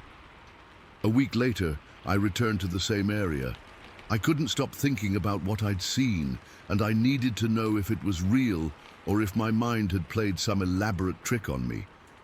This time, the weather was different. It had rained the night before, and the morning was foggy and misty. The ground was soft and wet, perfect for tracking. I arrived even earlier this time, while it was still dark, parking in the same spot and making my way along the same trail. The fog gave everything an eerie quality, muffling sounds and limiting visibility to maybe 30 yards in places. I moved slowly, both from caution and because the wet ground made for quieter walking. By the time I reached the pine oak flat, dawn was breaking, but the fog hadn't lifted. It hung between the trees like ghostly curtains. I noticed something immediately. The forest was silent. Unnaturally so. No bird calls, no squirrel chatter, no rustling in the underbrush. Nothing, just the occasional drip of moisture from the trees. That silence set my nerves on edge. Any hunter knows that when the forest goes quiet, it means something has spooked the wildlife, something they perceive as a threat. I moved even more cautiously now, my senses on high alert. I approached the area where I'd seen the creature before, scanning constantly, my rifle ready. The clearing was empty, the pine tree standing solitary and innocent looking in the misty morning light. I was about to cross the clearing when I heard it, a deep, sniffing sound coming from a dense thicket about 40 yards to my right. Then a low grunt that raised the hair on my arms. It wasn't a sound I recognized, not a deer, not a hog, not any animal I'd encountered in these woods before. I froze, slowly turning my head toward the sound. The thicket was too dense to see through, especially in the fog. I stood motionless, listening. Another sniff, longer this time, followed by 2 more grunts. Whatever was making those sounds was big. The grunts were too deep, too resonant to come from anything small. My mind flashed back to the gray figure I'd seen the week before. Was this the same creature? My heart rate doubled, and I could feel sweat beading on my forehead despite the cool morning air. I had 2 choices, retreat or investigate, and again my damned curiosity won out.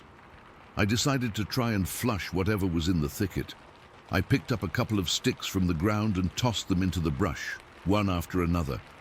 The response was immediate, a series of louder grunts, almost like a primate's, followed by a shifting sound as whatever was in there moved.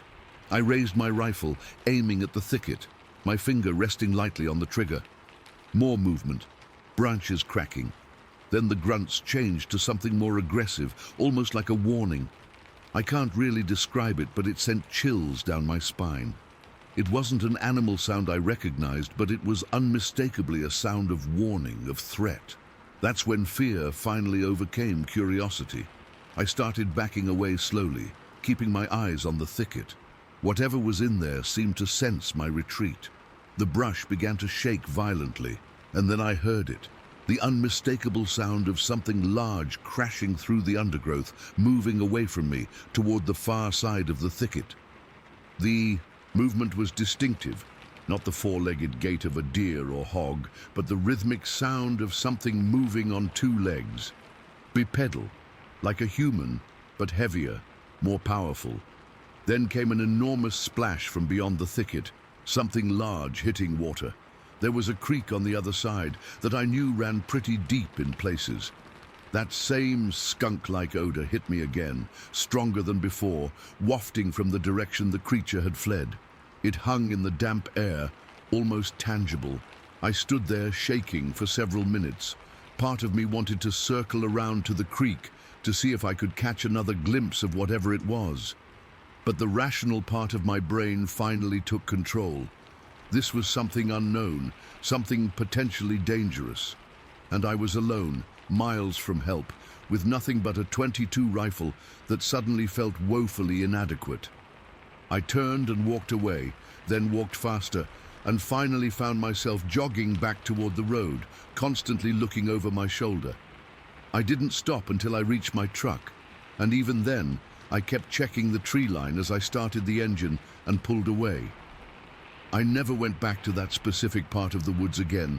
I still hunted other areas of Liberty County, but something about that experience changed me, changed how I saw those forests I'd grown up in, made me realize there were things out there I couldn't explain, things that existed in the shadows between what we know and what we don't want to admit might be real. Was it a Bigfoot? I don't know. I can't say for sure what I saw that first day, or what was hiding in the thicket the second time, but I know it wasn't any animal native to East Texas. The gray coloration, the black face, the bipedal movement, the distinctive odor. It all adds up to something that shouldn't exist, but somehow does. 40+ years later, I still think about those encounters. Still wonder what would have happened if I'd gotten a clearer look, or if it had decided to approach me. Instead of fleeing, sometimes I dream about it. That gray figure sitting under the pine tree, except in my dreams, it stands up and turns to face me directly. I always wake up before I see its face clearly. I've never told many people this story. My wife knows, and a couple of close hunting buddies. Most react with skepticism, as expected, but occasionally I'll see a flicker of recognition in someone's eyes, like they've seen something too, something they can't explain. And we share that silent understanding that there are things in this world that defy conventional explanation, Things that remind us that for all our knowledge, there are still mysteries in the dark corners of the wilderness. Story 15. I've been sitting on this story for almost 40 years now. I've only told a handful of people, my husband, my therapist, and a few close friends who wouldn't think I was completely insane. But I need to get this off my chest, and maybe someone here has experienced something similar. This happened back in September of 1984. I was 23 then, living in Douglas County, Nevada, just outside of Lake Tahoe. My best friend Linda and I had grown up in the area together. She was always the smart one, valedictorian of our high school 5 years earlier, while I was just average, working at the local library and taking community college classes. That particular Saturday was gorgeous. One of those perfect early fall days when the temperature sits right at 70 degrees. Linda and I decided to hike up the western slope of the Sierra Nevada mountains above Lake Tahoe. We'd done this trail dozens of times growing up, so it wasn't anything special for us. The plan was to hike up to this old fishing cabin that sat at the midway point, have lunch, and then head back down before dark. We parked at the trailhead around 11 in the morning. I remember Linda was wearing this bright, blue windbreaker that she'd had since high school, and I had on my favorite flannel shirt, red and black checkered. I'd packed us sandwiches, and Linda brought a thermos of coffee and some cookies her mom had made. About 20 minutes into our hike, we saw two teenage boys, couldn't have been older than 15 or 16, running down the trail toward us. They were out of breath and looked completely freaked out. The taller one grabbed my arm as they reached us. "Don't go up there," he said, panting. "There's a monster up there." Linda and I exchanged looks. You know how teenagers are. We figured they'd gotten into their parents' liquor cabinet or smoked something they shouldn't have. "What kind of monster?" Linda asked, trying not to laugh. "I don't know, man. It was big and hairy and standing on two legs," the shorter boy said. His face was dead serious, but we still didn't believe them. "It's probably just a bear," I said, trying to calm them down. "They're common up here." "It wasn't a fucking bear," the taller one snapped. "It was like a person, but not a person." Linda put her hand on the boy's shoulder. "You guys should head home. We'll be careful, I promise." They looked at us like we were crazy and then took off running down toward the parking lot. We watched them go, then looked at each other and burst out laughing. "Monster in the woods," I said, rolling my eyes. "Pretty sure we would have heard about a monster after living here our whole lives." "Probably just saw a large guy hiking or something," Linda said, adjusting her backpack. "Come on, I'm hungry." We continued up the trail, making jokes about monsters and boogeyman along the way. The hike was beautiful as always. Towering pines, granite outcroppings, and glimpses of the sapphire blue lake below. It took us about an hour and a half to reach the old fishing cabin. The cabin wasn't much to look at, just a simple wooden structure that had been abandoned years ago. The roof had partially collapsed, and the door hung crookedly on rusty hinges, but there was a bluff behind it that offered an amazing view of Carson Valley, and that's where we usually ate lunch. We sat down on a fallen log that overlooked the valley. I unpacked our sandwiches while Linda poured coffee from the thermos. I'd brought my recorder, not like a tape recorder, but the instrument. I'd played it since elementary school and liked to bring it on hikes sometimes. The sound echoing through the mountains was peaceful to me. After we ate, I played a few simple melodies while Linda sketched in her notebook. She was always artistic. We shared a can of Coke, passing it back and forth between us. It was completely normal, completely peaceful. That's when I first noticed the smell. It hit me suddenly, this powerful, pungent odor like wet dog mixed with something musky and wild. I wrinkled my nose. "Do you smell that?" I asked Linda. She nodded, looking around. "Maybe an animal died nearby?" "It's too strong for that," I said. The smell was getting more intense by the second. Linda had wandered a few feet away to collect pine needles for some art project she was working on. We were near the shore of a small alpine lake, and she was kneeling down, picking through the forest floor. I was still sitting on the log, my recorder in my lap, when I heard Linda make this strangled sound. "Oh my God," she said in a voice that was barely above a whisper. "It's a bear! No, it's a guy in a fur shirt." I turned to look where she was staring, and that's when I saw it. It wasn't a bear, and it definitely wasn't a guy in a fur shirt.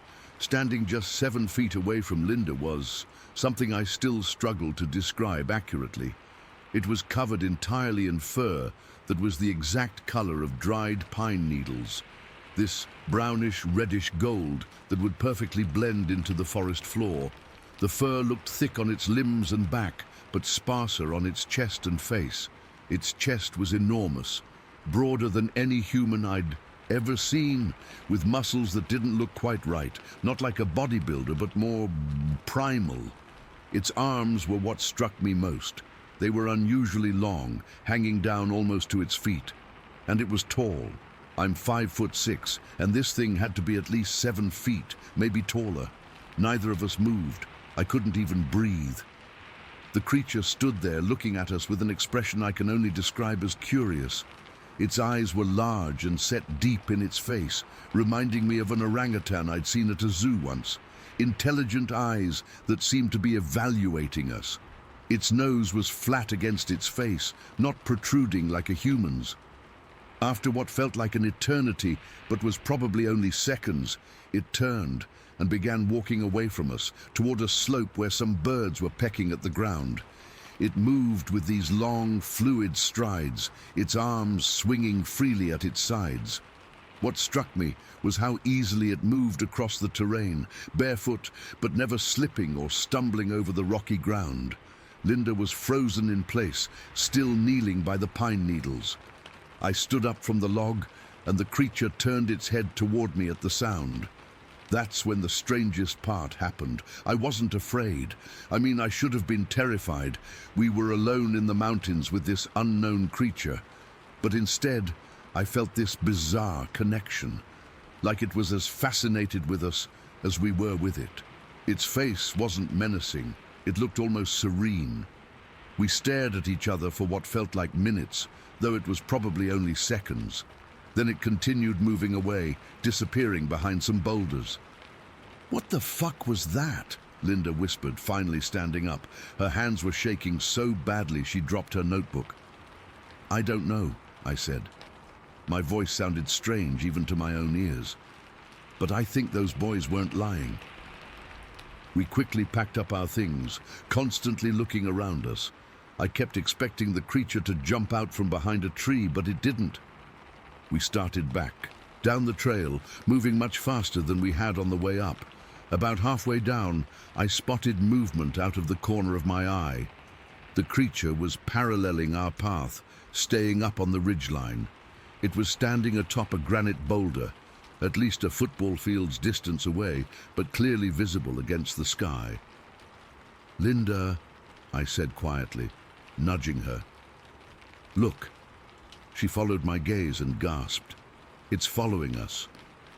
"I don't think it means to harm us," I said, though I had no logical reason to believe that. "I think it's just watching."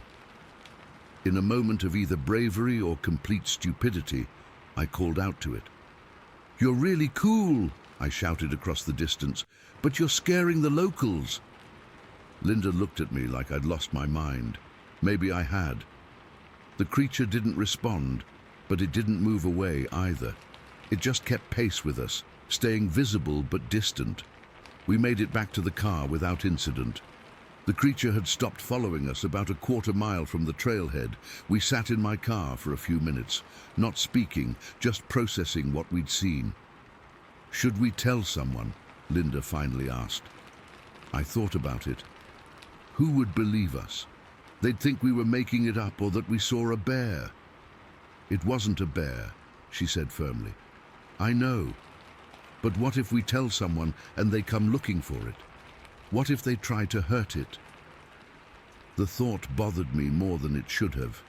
We agreed to keep it to ourselves, at least for the time being, but that night I couldn't focus on anything. I kept seeing those intelligent eyes, that fluid movement. I called Linda around midnight, and she was still awake too. "I can't stop thinking about it," she admitted. "Me neither," I said. "What do you think it was?" "I don't know. Not a bear, not a person. Maybe some kind of undiscovered primate." We spent hours on the phone that night theorizing. In the end, we didn't reach any conclusions. A few years later, a big storm knocked down a bunch of trees in that area. Linda and I, curious as ever, hiked up to see the damage. Near where we'd had our encounter, we discovered what looked like a natural shelter, a hollow under some fallen pines that backed up against a boulder wall. Inside, we found nothing definitive, no clothing or tools or anything that would prove human habitation, but the ground was worn smooth, and there were depressions that looked like they could have been sleeping spots. I've never been able to explain what we saw that day. I've read about Bigfoot and Sasquatch sightings, but none of the descriptions quite match what we encountered. This wasn't a hulking, aggressive beast. It moved with grace and purpose, and those eyes had awareness in them. The encounter changed both of us. Linda became obsessed with biology and eventually got a degree in zoology. I became more spiritual in a way, more open to the idea that there are things in this world we don't understand. We both spent more time in the wilderness, though we never saw the creature again. To this day, when I smell pine needles warming in the sun, I find myself scanning the trees, hoping for another glimpse. Not out of fear, but out of a strange sense of connection to something wild and unknowable that for a brief moment saw me as clearly as I saw it. Story 16.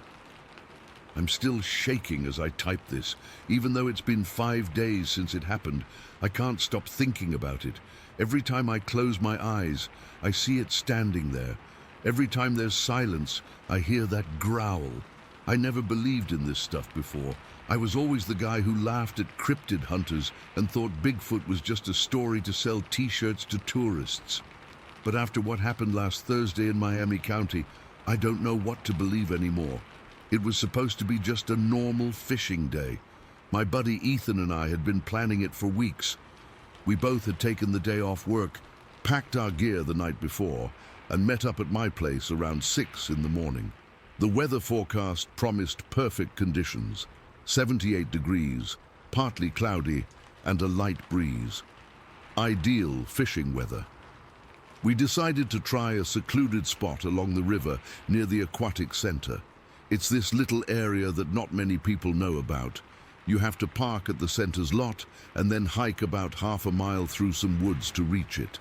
The spot is amazing because the river widens there, creating these perfect pools where the bigger fish tend to hang out. We'd been there maybe 3 or 4 times before, always with good results. We arrived around 7:30, hiked to our spot, and set up. Ethan is really into fly fishing, so he waded about 15 yards downstream from where I was. I prefer regular rod fishing, so I found a comfortable spot on this flat rock that juts out slightly into the water. It gives you this perfect angle to cast into one of the deeper pools. The first couple hours were exactly what we'd hoped for. I caught 2 decent-sized smallmouth bass, and Ethan was doing even better. The sun felt great on my back, birds were chirping, and there was this peaceful rhythm to casting and reeling. You know that feeling when everything just feels right? That's what it was like. Until around 11 o'clock. I was rebaiting my hook when I noticed the birds had stopped singing. It happened so gradually that I didn't really register it at first, but once I noticed, it felt wrong. The forest was completely silent. No birds, no insects buzzing, nothing. Just the sound of the water flowing. Then the smell hit me. I've smelled some awful things in my life. Dead animals on the road, the time our refrigerator died while we were on vacation, my college roommate's laundry pile. But this was something else entirely. It was like rotten meat, wet dog, and something else I can't even describe. Something almost chemical. It was so strong I actually gagged and had to cover my nose with my shirt. My first thought was that maybe a deer had died nearby. It happens, especially in summer. But this smell was too intense, too fresh to be something that had been rotting for days. And it seemed to be getting stronger by the second. I turned around to call out to Ethan to ask if he smelled it too. That's when I saw it. About 30 yards behind me, where the tree line meets a small clearing, something stood up. I say something because my brain couldn't immediately process what I was seeing. It had been crouched down, blending with the shadows and underbrush, but now it was standing at its full height. And that height was what first made me freeze. It was tall, impossibly tall. I'm 6 feet, and this thing towered over what my brain could register as normal human height. 8 feet at least, maybe more. It had brown, shaggy fur covering its entire body.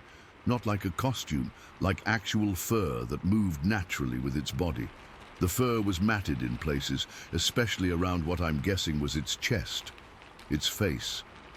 God, its face. I only saw it for a few seconds, but those seconds are burned into my memory. It wasn't quite human, but it wasn't fully animal either. The eyes were deep set under a prominent brow ridge, and they reflected the sunlight like an animal's eyes would. Its nose was broad and flat, and below that was a mouth that seemed too wide for its face. When it saw me looking at it, it bared its teeth. They were yellowish and looked powerful, not like human teeth at all. And then it made this sound, this deep, rumbling growl that seemed to vibrate the air between us. It wasn't like any animal sound I've ever heard. It had this intelligence behind it, like it was a warning specifically meant for me. I was frozen. My body wouldn't respond. All I could do was stare at this impossible creature that shouldn't exist, but was standing right there in front of me. Then I heard a massive crack behind me, like a gunshot. I jumped and spun around, thinking maybe a hunter had spotted the creature. But it wasn't a gunshot. A tree, a full-sized, healthy green tree, had just fallen over about 20 yards to my right. It crashed through the smaller trees and bushes as it fell, landing with a thud that I could feel through my feet. That's when I heard Ethan yell. He'd seen it too, or maybe he'd seen another one. I don't know. All I know is that his voice broke whatever spell had frozen me in place. "Run!" he screamed. "James, run!" I didn't need to be told twice. I dropped my fishing rod right there on the rock and started sprinting. Ethan was already scrambling up the bank, his waders making it difficult for him to move quickly. I reached him and grabbed his arm to help pull him up. "Did you see it?" he gasped. "Yes, go, go, go," was all I could manage to say. We ran through the woods, back toward the trail that would lead us to the aquatic center parking lot. I've never run so fast in my life. My lungs were burning, branches were whipping across my face, but I didn't slow down. I couldn't. The image of that thing standing there, growling at me, pushed me forward. I kept expecting to feel a hand, or a paw, or whatever it had, grab me from behind. I kept waiting for that growl to sound right in my ear. But it never came. We reached the parking lot and practically dove into Ethan's truck. His hands were shaking so badly he dropped the keys twice before managing to get them in the ignition. We peeled out of there, tires squealing on the asphalt. We drove in complete silence for about 5 minutes. I was watching the side mirrors, half expecting to see that thing lumbering after us down the road. Finally, Ethan spoke. "What the hell was that?" His voice was barely above a whisper.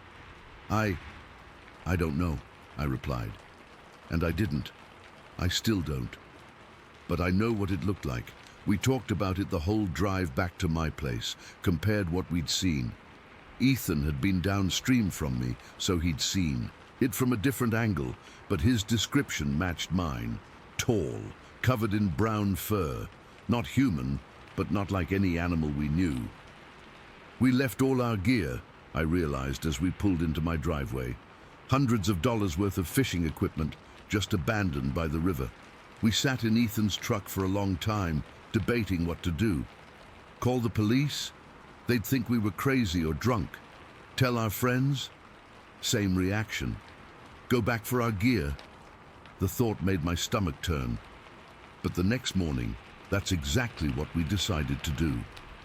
In the light of day, with the memory slightly less fresh, we convinced ourselves that maybe it had been a bear.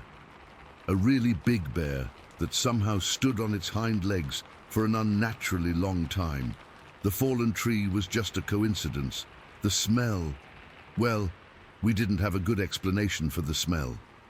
So around 10 in the morning, we drove back to the aquatic center. We brought Ethan's dog, a German shepherd named Max, thinking he might provide some protection or at least an early warning if whatever it was still around. The parking lot was busy with families heading to the center, which made me feel safer. We followed the trail back to our fishing spot, Max leading the way. I noticed he seemed unusually alert, his ears constantly moving, sniffing the air more than usual. When we reached the area where we'd been fishing, our gear was still there, untouched. My rod was right where I dropped it on the rock. Ethan's fly fishing equipment was scattered along the bank where he'd been. But something was different about the place. It took me a moment to figure out what it was.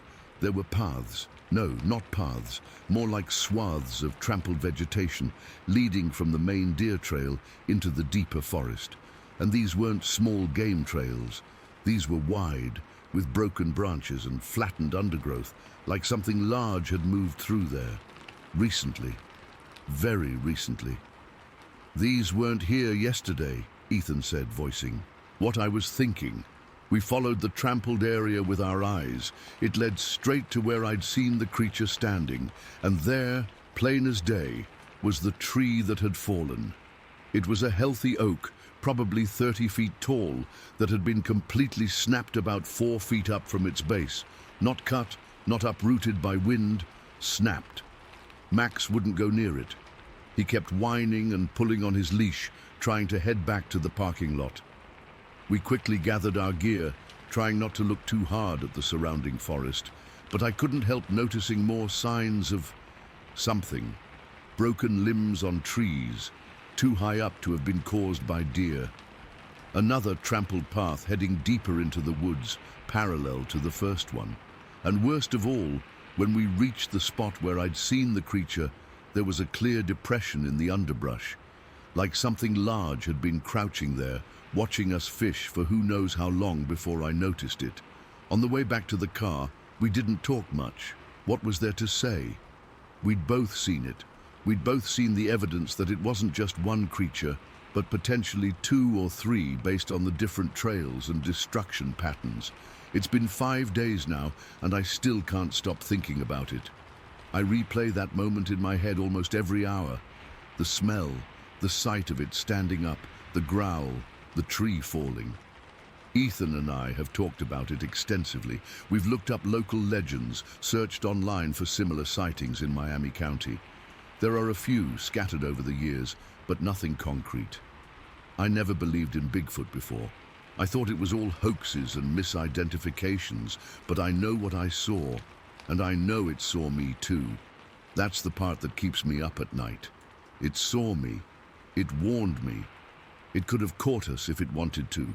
We were in its territory, and it must be incredibly fast based on its size. But it let us go. I haven't been back to those woods since we retrieved our gear, and I don't plan to. I can't explain what happened that day by the river, and part of me doesn't want to. Some things maybe aren't meant to be explained. But I know that whatever is living in the forests of Miami County, it's real. It's out there, and it knows we're here too.